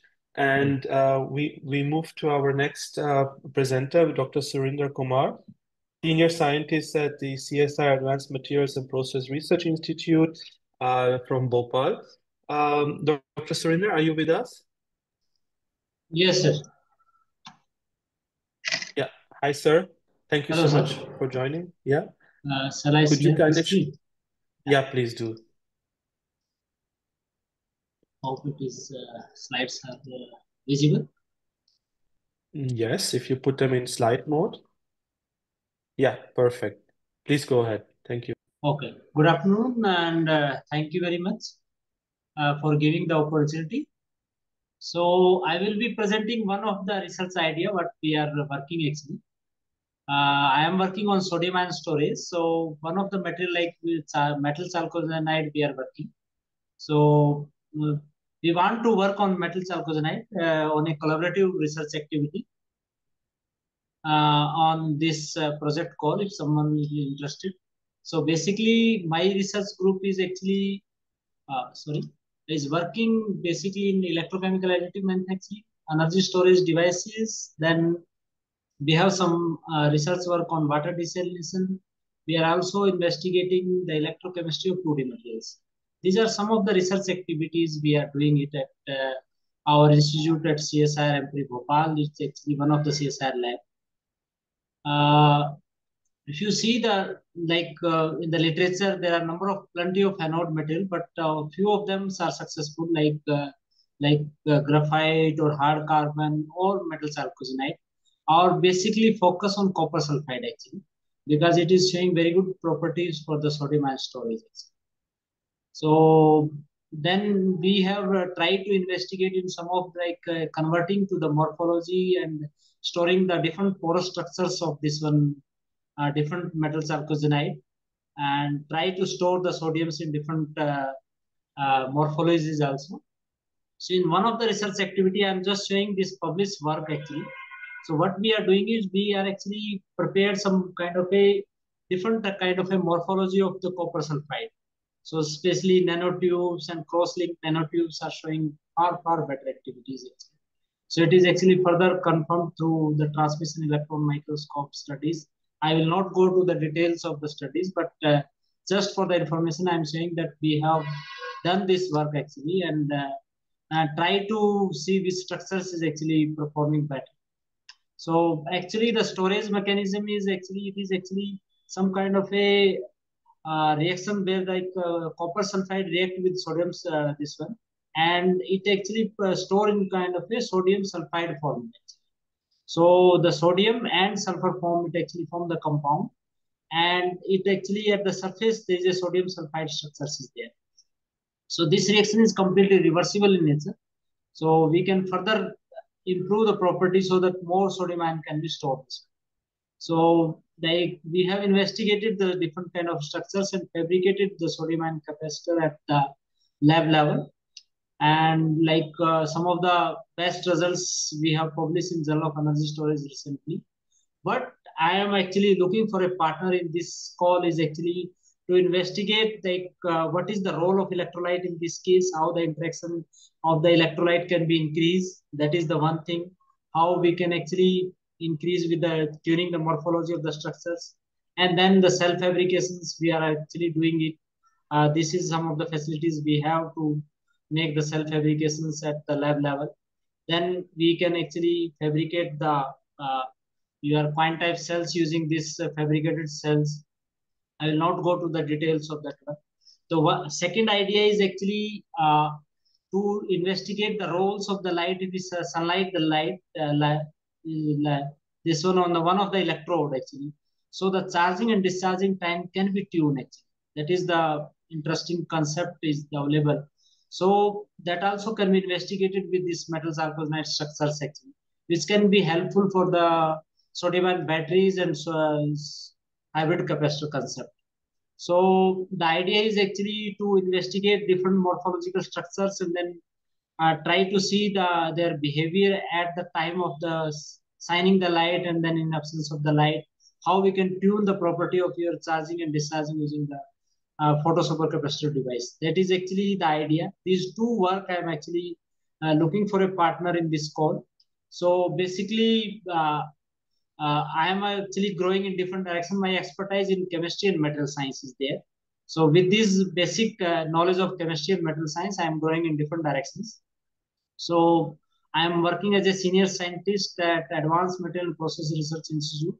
Here my contact detail. If someone of the interested to join for a staff exchange program, I will be happy to do this. So with this one, I thank you very much. If some questions is there, I will be happy to answer it. Thank you so much, Dr. Surinder. And we will also share, of course, your presentation and your contact details with all the participants to reach out to you. Our next speaker was Miss Nisha, but I don't see her in the panelist group. So I would then ask Dr. Pradeep Ghosh from the Head of International Corporations, FAIR and GSI GmbH Germany, to kindly share his screen and his presentation. Dr. Pradeep, are you with us? Yes, I'm trying to share now the desktop directly. Thank you so much, Dr. And I hope you can see my presentation in full screen mode now. Yeah, perfect. Thank you so much, Dr. Pradeep. Okay. So just a quick information. I'm Pradeep Ghosh, Head of International Corporations, FAIR and GSI. GSI is a Helmholtz Center located in Darmstadt, very close to Frankfurt. And FAIR is an international accelerator facility, which is currently in construction. And there we are a bigger facility, which is also needing a lot of international support, not only funds, but also talent and also skill sets. So my contact details are on the slide here. And what we have at this moment, an interest is that we have developed a lot of competences at GSI, Helmholtz Center, in the field of biophysics, cancer therapy, material science, nanopores, accelerator technology, detector development, but also in many, many sense, ultra-high vacuum detectors, testing, sensors, and all. And also high-performance computing to handle a lot of data. So we have the idea, we wanted to work on this together with colleagues in India, because India is also our major shareholder, apart from Germany, in this consortium. So I have this title that we are looking forward to find CSIR partners in this, which is called Knowledge and Competence Transfer through this initiative of staff exchanges. So short information how our facility at this moment looks like. On the left-hand side, you see the buildings, and these buildings are GSI, and the fair which is constructed. And you can see the flags below. India is also listed there, so it's paying around 3.7% of the full funding of the facility. So India owns the facility fair, 3.7%, and is the third largest shareholder. Here you could see other shareholders and associate partners like UK and Czech Republic, which are also there, and we are hosting around 3,000 scientists, which are guests, but also 1,500 employees. So at this moment in the campus, we have 4 locations. The main campus, Darmstadt, which is very close to Frankfurt, is around 1,600 employees. There are 1,000 plus guest researchers coming, and we have collaborating with 53 countries. What we are doing is fundamental science, but also applications. So for example, one of the questions that we are trying to answer were nuclear structure physics, or people studying neutron physics or neutrino physics would be interested, but also talking about how complex molecules are created. So those institutes in CSIR working for space applications where materials has to be tested, detectors, electronics, or molecules which would be needed, which have this capacity or resistance or possible annealing effects that will help us for the space missions. That would be interesting for us. Also, we are doing understanding the matter, which is basic components, how we are built, to find why we have so much hydrogen and helium all in the space, and why everything is not converted to iron. So some basic physics and basic nuclear structure physics, but also going to applications. Some applications that directly at the moment would be very interesting to compare together with the CSIR institutes, and also the India and the larger scale for applications would be high performance computing with big data and green IT. We call it green IT because it is very sustainable. We have a technology transfer department which has licensed the technology also to other parts of the world, where we are using the heat generated by the computing power to actually heat the offices for us, for example, where I am sitting. As I said already, space radiation protection, ESA, which is equivalent to ISRO in India, in Europe, has chosen FAIR GSI as a place for their testing. We have the space agency Darmstadt, which is just within 4 kilometers from our lab, and they have chosen to test their materials here. We have a joint lab together. One of the interesting things which I would like to stress, we are working also in thorium-based nuclear clocks, but also novel technologies on tumor and non-tumor diseases using the heavy ions. So this is just a slide to showcase how India is invested in this, and India is all over in detectors, in sensors, in vacuum chambers and beam diagnostics, but also producing experiments which are for muons, neutrons, and also heavy ions for understanding. There's a big list of institutes that already work. CSIR is not directly connected to us. That's why we want to engage with the people. There is one institute that is mechanical engineering research in Durgapur that already works together with Bose Institute in producing some detector components with us. Why? Because we are doing cutting edge research. We are building new technologies. We are pushing those technologies, and we have possibilities for education and training. There are a lot of information I would not go through here. This is just a showcase of all the aspects that we are working on. It could be laser, but it could also be innovative materials, could be machine learning topic, but also could be state-of-the-art technology of detectors, discovery of elements, or talking about neutron stars to say. We are working just to showcase, no matter how our staff exchange project works, we are working on mobility of skilled employees and researchers. So you could actually apply to us as well, directly as well, to seek a partnership and cooperation elements. Here's just a showcase of numbers from this time. So we are doing with global partnerships. We have a lot of mentorships. I will just slide through the slides. And what actually what we want to achieve here with this program is to promote the development of transfer of competences that we have together with our partner countries and target staff members in CSIR with specific skills and expertise. We want to increase our international collaborations in this aspect of mobility by 15% in next 2 years. And there we want to improve the diverse and inclusive research environment as well. And there we want to improve the percentage of staff mobilities moving from across the international partners where India is really, really important for us.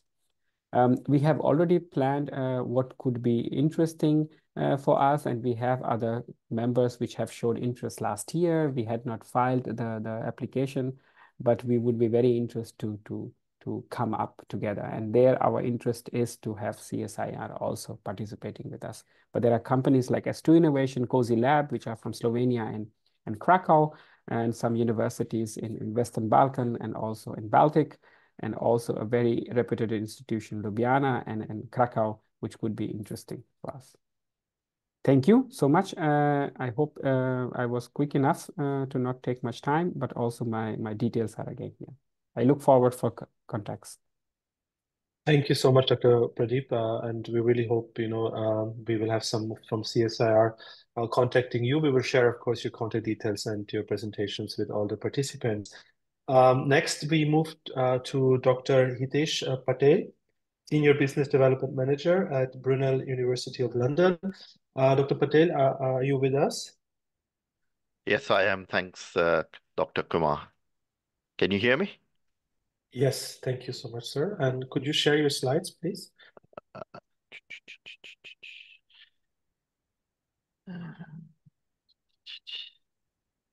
So just bear with me. Sure.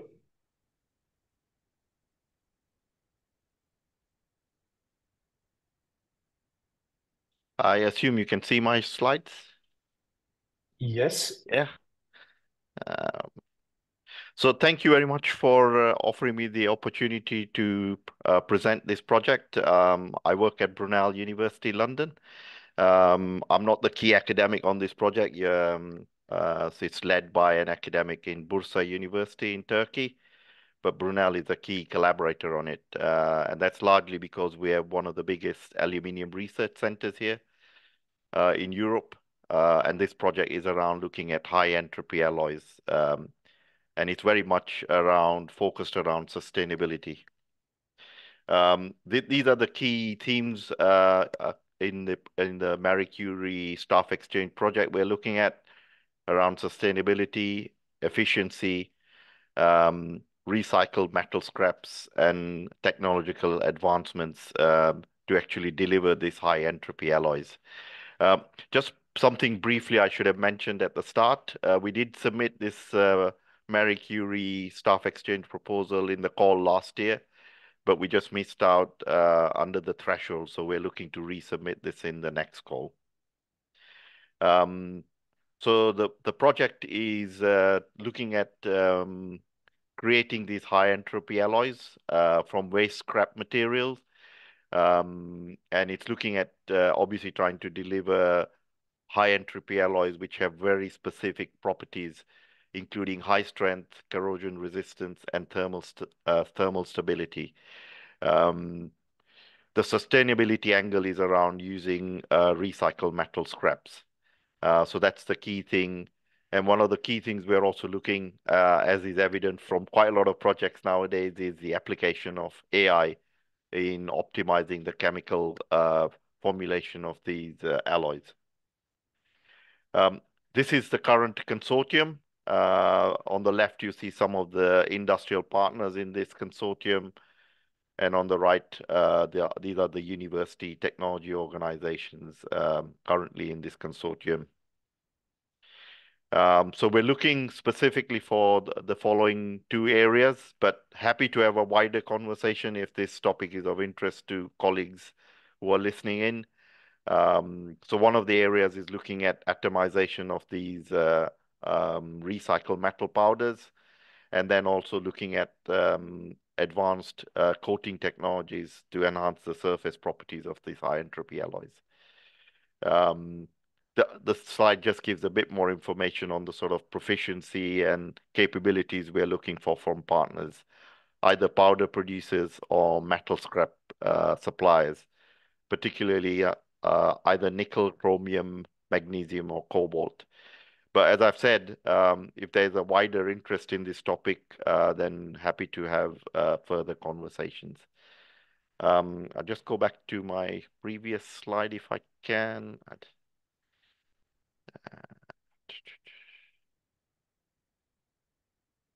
So my contact details are here. As I said, I'm not the academic, but I'm supporting these two academics. So do get in contact, and I'll put my email contact details in the chat box as well. Thank you very much.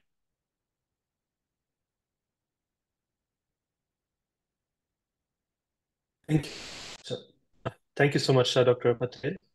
And hopefully you will receive, some interesting contacts for this project.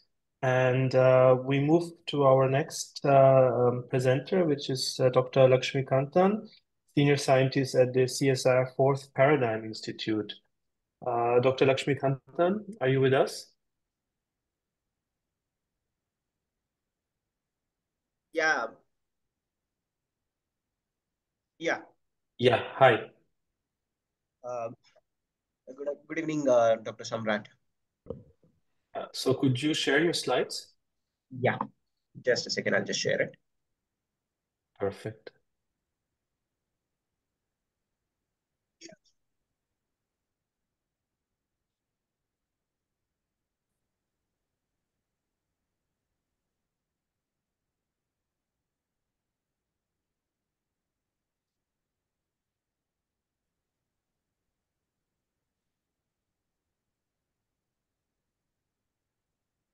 Sir, are you managing?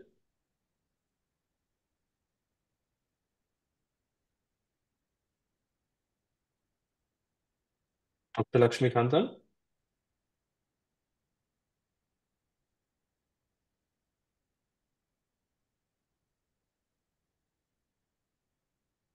Okay, I'm not sure if he's with us still.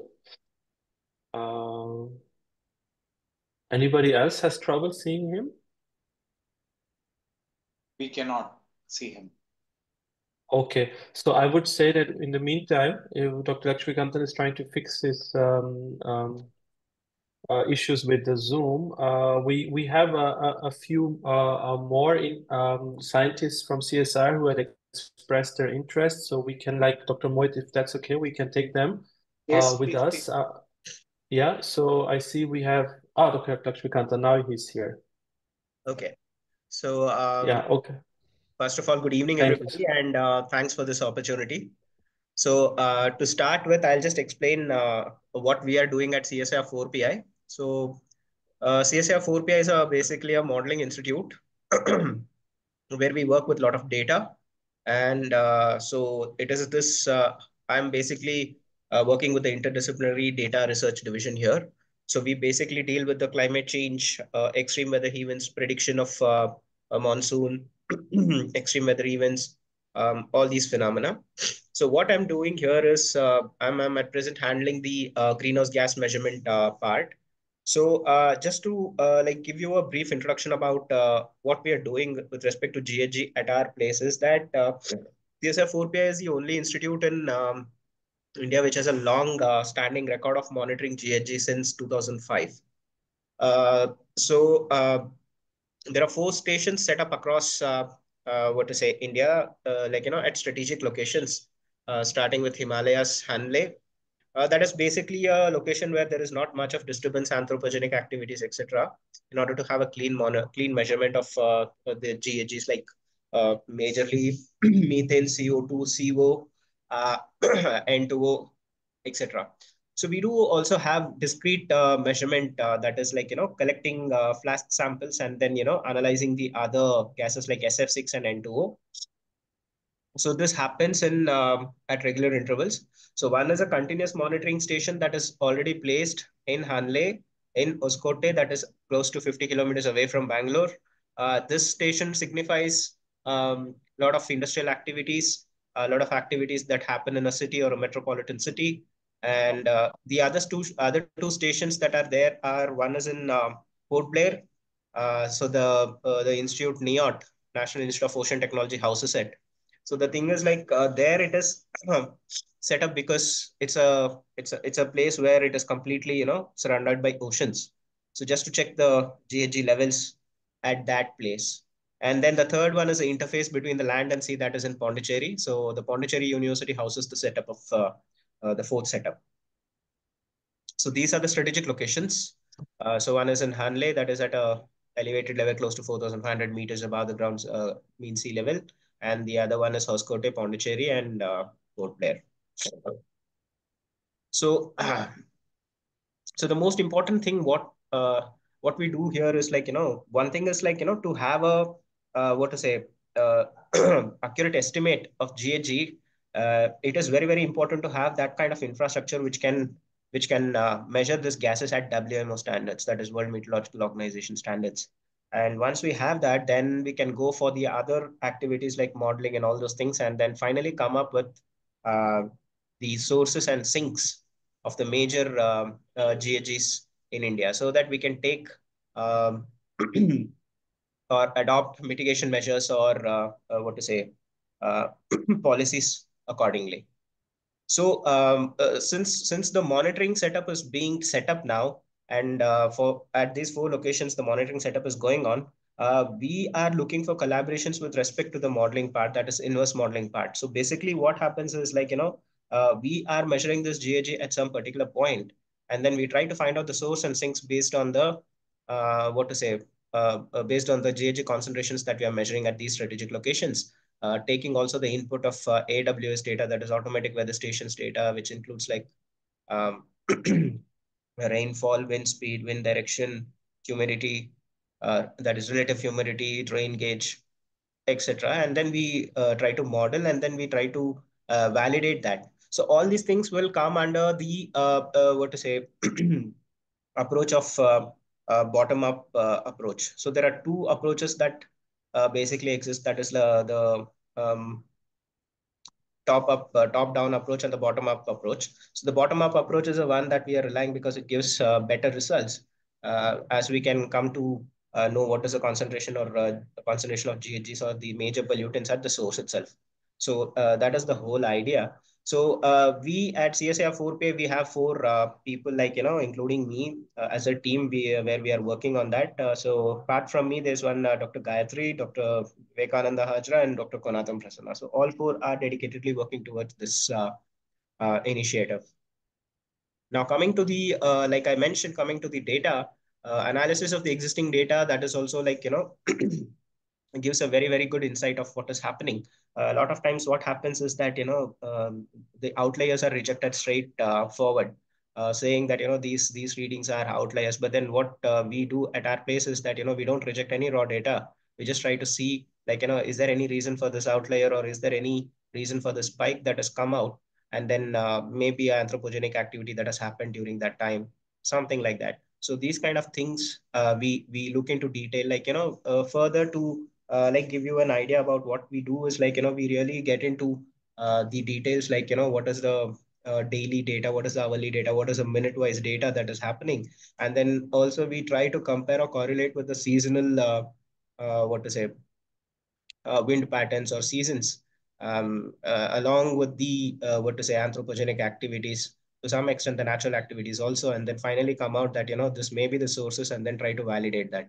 So as far as the flask measurements are concerned, we measure CO2, methane, SF6, that is sulfur hexafluoride, N2O, CO parameters, along with H2O, water vapor. So the Picaro instruments are the ones which measure these data completely. So wherever there is a tower, the data or the air that is collected from a point that is 30 meters away or above the monitoring instrument, and then that dried air is like used for measuring CO2, methane, and H2O.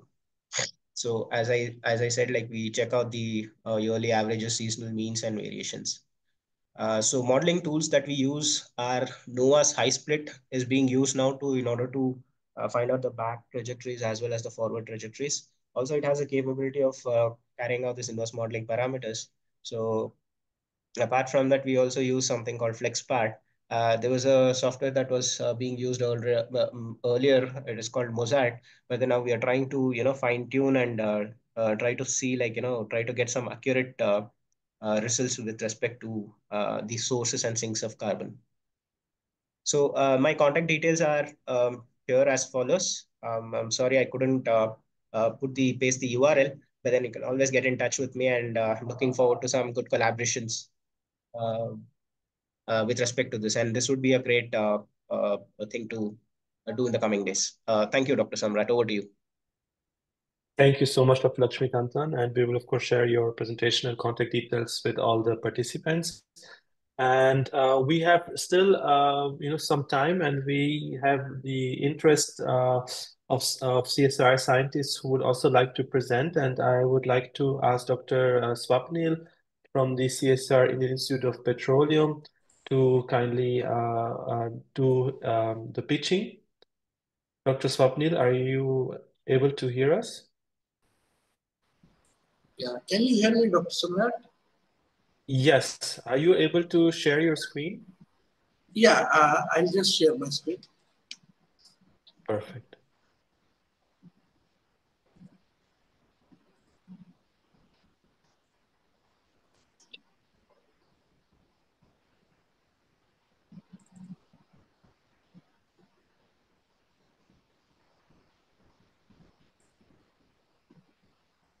I hope my screen is visible. Yes, perfect. Thank you, sir.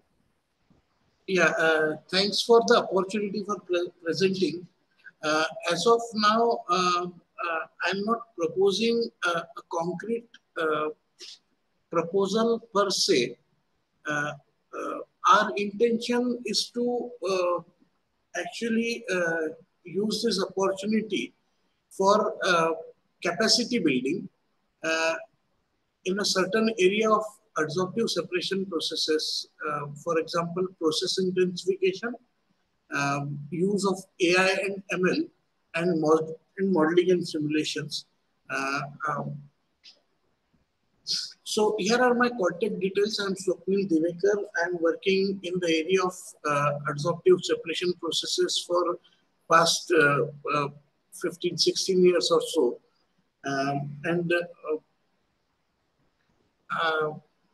Actually, this is what we do in the adsorption and membrane separation area of CSIR IIP. We are a team of 4 scientists comprising of 2 chemical engineers and 2 chemists who actually cover adsorbent development, process development, scale up, technical analysis. So in short, we cover the whole gamut of process development and commercialization. So how do we want to use this opportunity of MSCA? We have been doing the process development work for quite a while, and we have some technology commercialization which I'll be covering later. But most of our work, which we have translated from laboratory to commercialized process, this development have come through a lot of experimental work. And there are limitations to experimental work because it takes time, it takes resources which are shared by all the people in our group. So we want to use and enhance our capability in modeling and simulation area. We already have some decent expertise now using Aspen adsorption software, but we want to collaborate with organizations which are more capable and better placed in this area. The other area which is very key to our plan is use of structural adsorbents. The people who are well versed with the area of adsorption, will know that the structural adsorbents offer quite a few adsorbents over the traditional packed bed adsorbents. So this is one area which we would like to foray, and I think access to researchers from so many countries is an ideal place to start with. Of course, since we talk about commercialization, nothing goes without sound techno-commercial analysis. So this is also one area where we would like to see cooperation coming from different countries. And this was the generic pathway that how we have proposed. To make a concrete proposal, we have some application areas which are very industry oriented, and also we can get, I'm sorry, just a moment.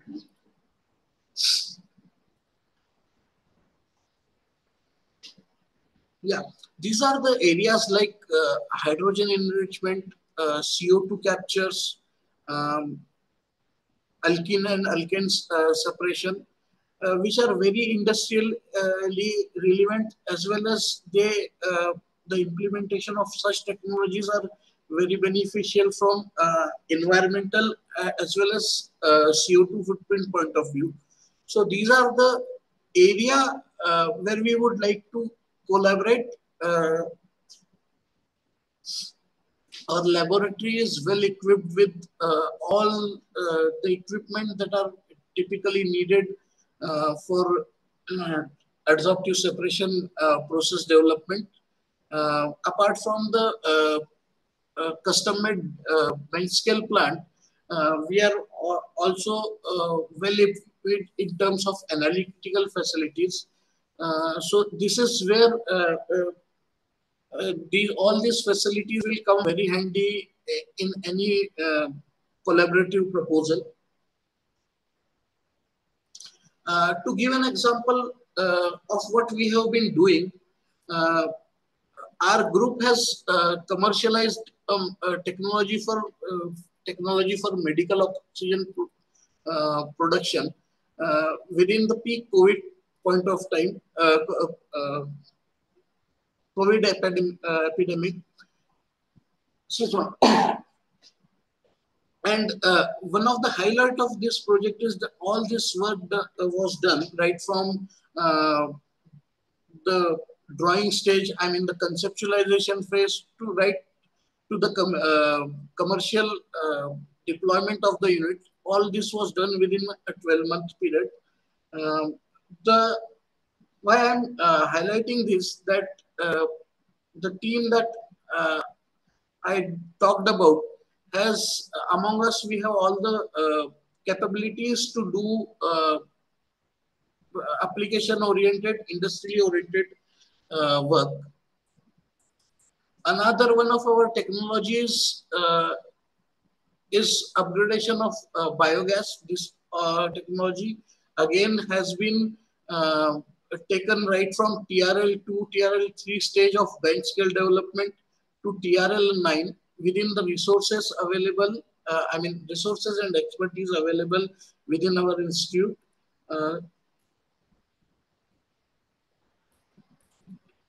So as I was saying, as of now, we are heavily reliant on time and resource consuming experimental work.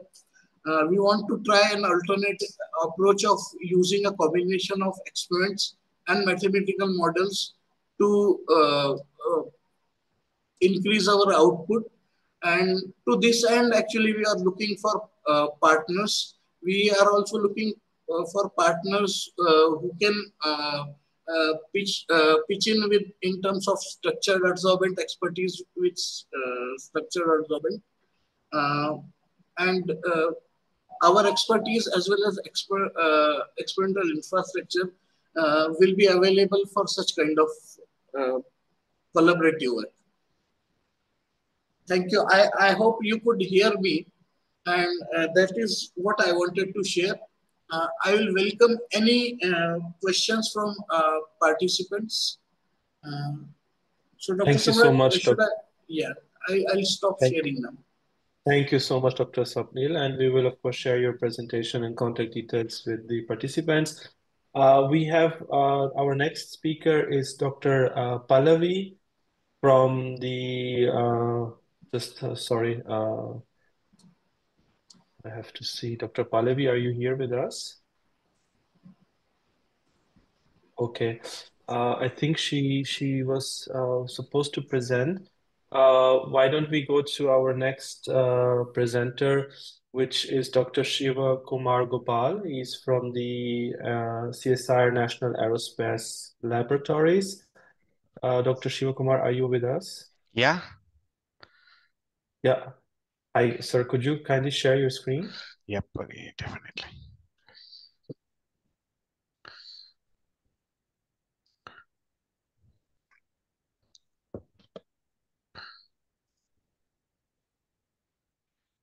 Is it okay? Yes, if you could just put it into full screen mode. Yeah. Okay. Yeah, perfect. Thank you.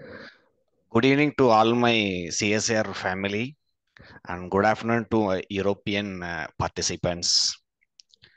So, I am Dr. Shivakumar from National Aerospace Laboratories, Bangalore. So all we know about weather is an integral part of our human being life in this world. So meteorology is the measurement of the weather. So unless we measure weather precisely, there will be a lot of issues we will face in our day-to-day life and in all our mode of transportations. So we are proposing a concept, design and development of futuristic meteorological instruments using AI for precise weather monitoring and reporting. So all we know weather is blended in our life and it's fast changing phenomena. It impacts directly and indirectly all of our activities. So when we know all these parameters precisely, automatically in our hand, we can have a better life in all our different verticals. So when weather comes to play in the life of our human being thing, it has an impact in aviation, agriculture, maritime, fishing, and forecasting also is required. So it gives a safety and betterment growth and influences strongly in our GDP. When we come to CSIR NAL, dealing with weather and meteorological instruments, we have around 20 years of strong R&D expertise. We have developed many illustrious technologies. Dr. Anand Mohit was presenting about CSIR technologies, successful technologies. He mentioned in the picture, we could see that Drishti transmissometer, which is designed, developed at CSIR NAL, and it's serving many airports across this country. So we have an enriched experience in meteorology, measuring weather parameters, wind speed, wind direction, temperature, humidity, pressure, in particular visibility, the crucial weather parameter, what we all require for our surface as well as air transportation. We have a comprehensive knowledge as well as state-of-the-art laboratory. Across our country, we have the best state-of-the laboratory to develop aviation meteorological instruments to cater the needs of our country. So we have developed many indigenous technologies. Drishti transmissometer, it has a tier level of 9 and we have transferred technology to 2 firms. And we have automated weather observing system. And we have another system called Navimate. There are so many things. So we have an expertise unmatchable in the field of aviation meteorology. So these are the technologies what CSIR NAL has developed to monitor, report weather parameters. So we can see Drishti, AWAS, Navimed, next generation, and we have ambient luminance monitor. All these are innovative technologies designed and developed at CSIR NAL and serving its mandated purpose across different airports. So what we would like to project here is we wanted to have a collaborative work with our European Union counterparts to make these type of systems to give you a better and precise weather monitoring and reporting using artificial intelligence. The hour of the need of the hour is artificial intelligence. So when we blend this artificial intelligence with these weather monitoring systems, that will definitely give a strength of data to make our life and make our transportation safe and secure and improves our economic things in a very strong way. Like as we all know, India is facing this S&T technology in the world in an exponential way. So we are advancing in many technologies as we do in meteorology also. So at this moment, we call our counterparts from our European Union institutes, laboratories who can collaborate with CSIR NAL, which is a pioneer in the development of meteorological instrument, to get blended with us to develop some novel techniques, making weather monitoring and reporting using artificial intelligence to make our life simpler and secure. So we deal with Indian Meteorological Department to get inputs how to develop weather monitoring systems, as the way we request the participant from our EU side who are expertise in weather, meteorology, advanced instrumentations, sensors, knowledge in artificial intelligence, data modeling, and those who are having expertise in testing, field validations, all these things. Definitely, we all together develop a best of the system which will be used for our humankind for their secure, living. Jai Hind. Thank you.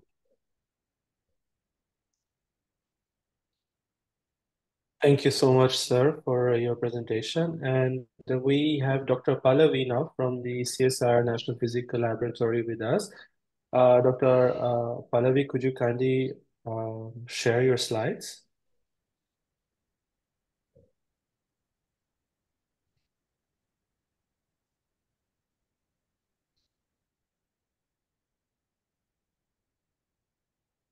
Dr. Pallavi? And you also please unmute your mic. Thank you.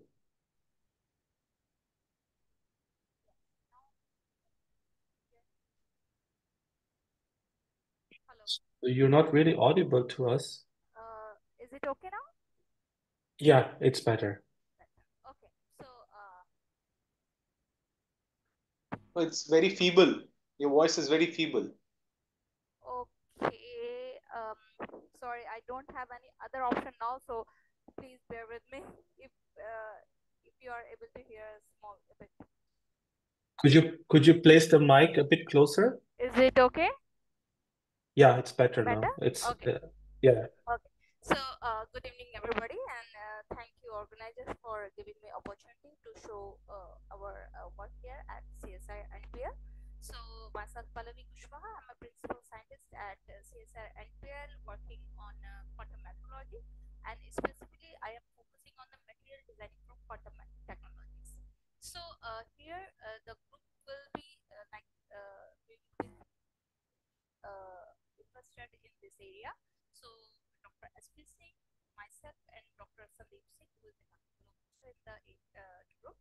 So the broad research area where we are working is the synthesis for quantum materials. It based on the oxide and intermetallics, two-dimensional quantum materials, especially for device fabrication, superconducting thin films, permanent magnet nanomaterials for energy devices. So we have different kind of crystal growth facilities in our institute where we used to grow oxides, intermetallics. Here you can see able to see properly? Okay. Can you able to see my cursor here? Yeah, Yes, we can yes. see the cursor, but your voice is very low. Very low. Okay. Yeah, I'm very trying low. to speak louder.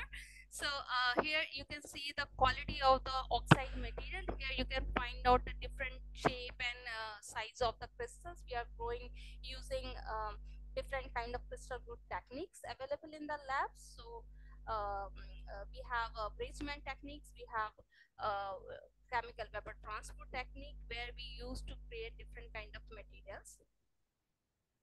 We have also expertise in making nanoparticles like ZNO, gold nanoparticles, and other materials which is used for the energy devices. We have thin film preparation technique, sputtering and milling, where we use to make here you can see niobium nitride, a superconducting thin film, where you can see the quality of the material, and here you can see the superconducting transition in this material. We have a different kind of measurement capability for the characterization of the material like XRD, SAM, magnetic property measurement system, UV visible, and the electrical transport measurement. So our focus on magnetic material and the superconducting material. So these materials where we are working, they are very, very prominent to study further because of having a different kind of techniques or the features which based on the spin wall effects, phase coexistence, skyrmioning, which are very much interesting in for the future devices. And I would like to share that we have already in collaboration with Dr. Uri Wool, who is working at Max Planck Dresden CPFS, and Professor Andre Parali, University of Cameroon, where we three of us is working on this lunar gravitational wave antenna program, where we are preparing superconducting thin films and making it the field sensor for such kind of programs. But due to the funding problem, we are not expedite the project, and we are limited with the visit, so we cannot go each other institute and see the facility and expedite the project. But I believe such kind of projects will help us to move forward in this direction, and we will achieve our 2045 program of lunar gravitational wave program, which is the international program. So these people are also interested to join this program, CSIR and European EU Commission combined program. So this is from my side, and that's all. Thank you for. Thank you. Thank you so much, Dr. Pallavi, and good to know that you already have collaborators in Europe, and this could be a really an interesting project under the MSCA. Yeah. We have developed very good quality superconducting thin film where we control the superconducting transition using a thickness of. Dr. Pallavi, your slides are not visible. Oh, sorry. Now it's okay. Yeah. Yeah. Okay.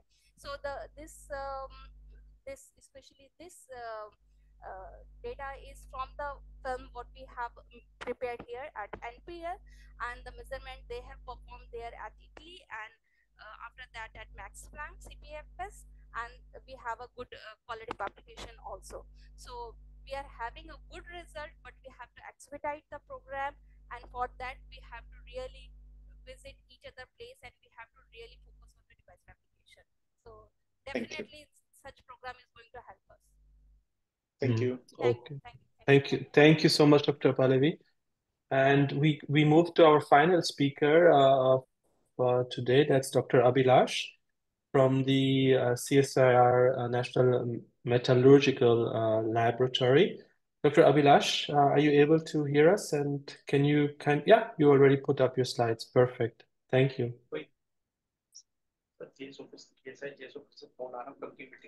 Thanks, Samrat. Thanks, Anand, for giving this chance, and I'll try to wind up really quick. This is sort of interest expression for enrichment, extraction, separation of base and critical metals from secondary sources. Myself, Abhilash, I work as senior principal scientist and I lead the group of secondaries and resource recycling at National Metallurgical Laboratory. We deal on metal, mining, mineral processing, and materials environment. And we have a past expertise for all those hearing on this interest.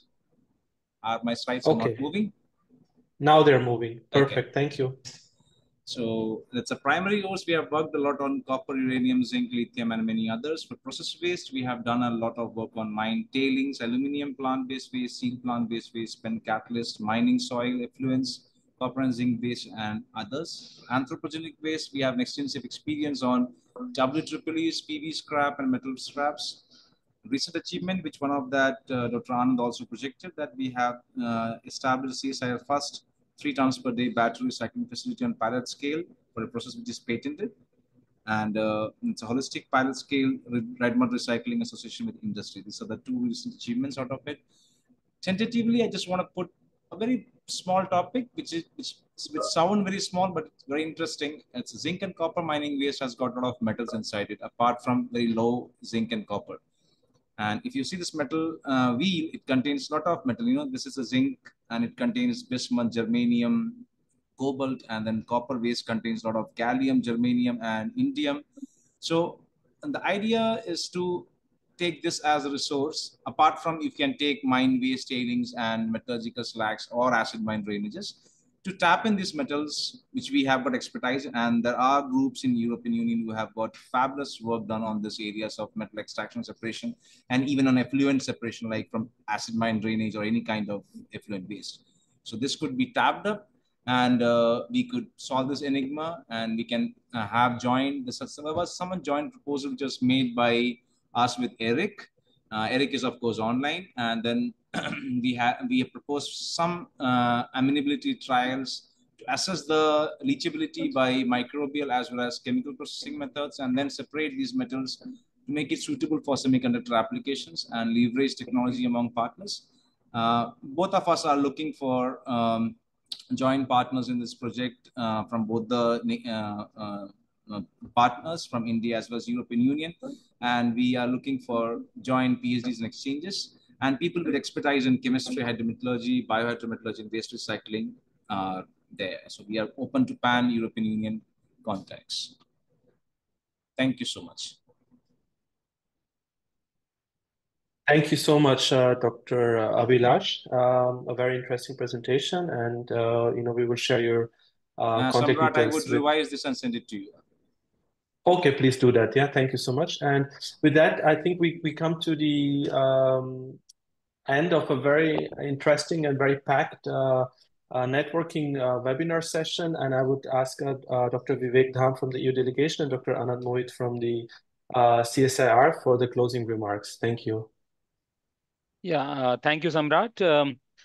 Thanks to all participants for participating. It means a lot to us.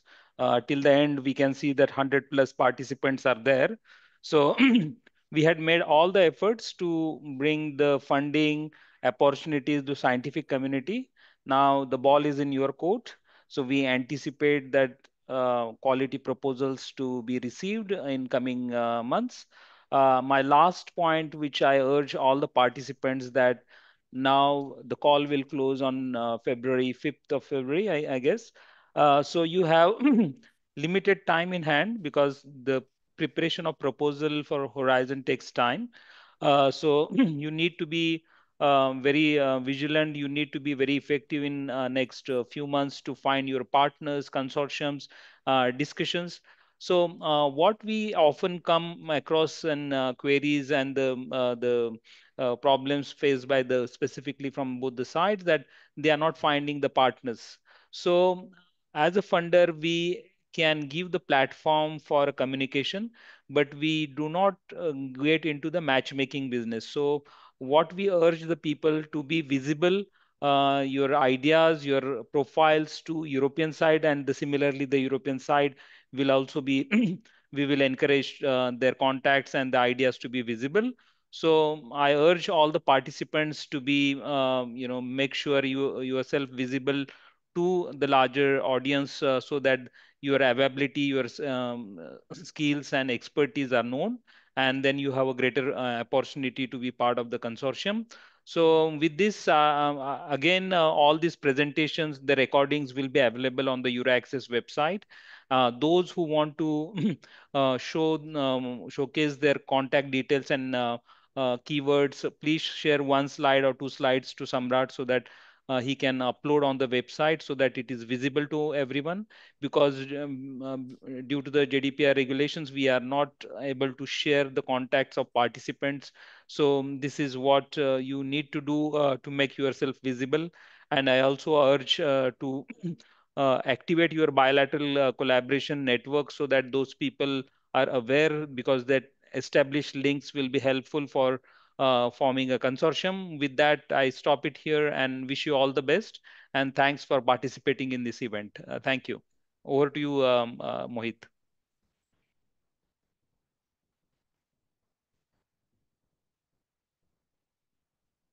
Mohitji, you have to unmute.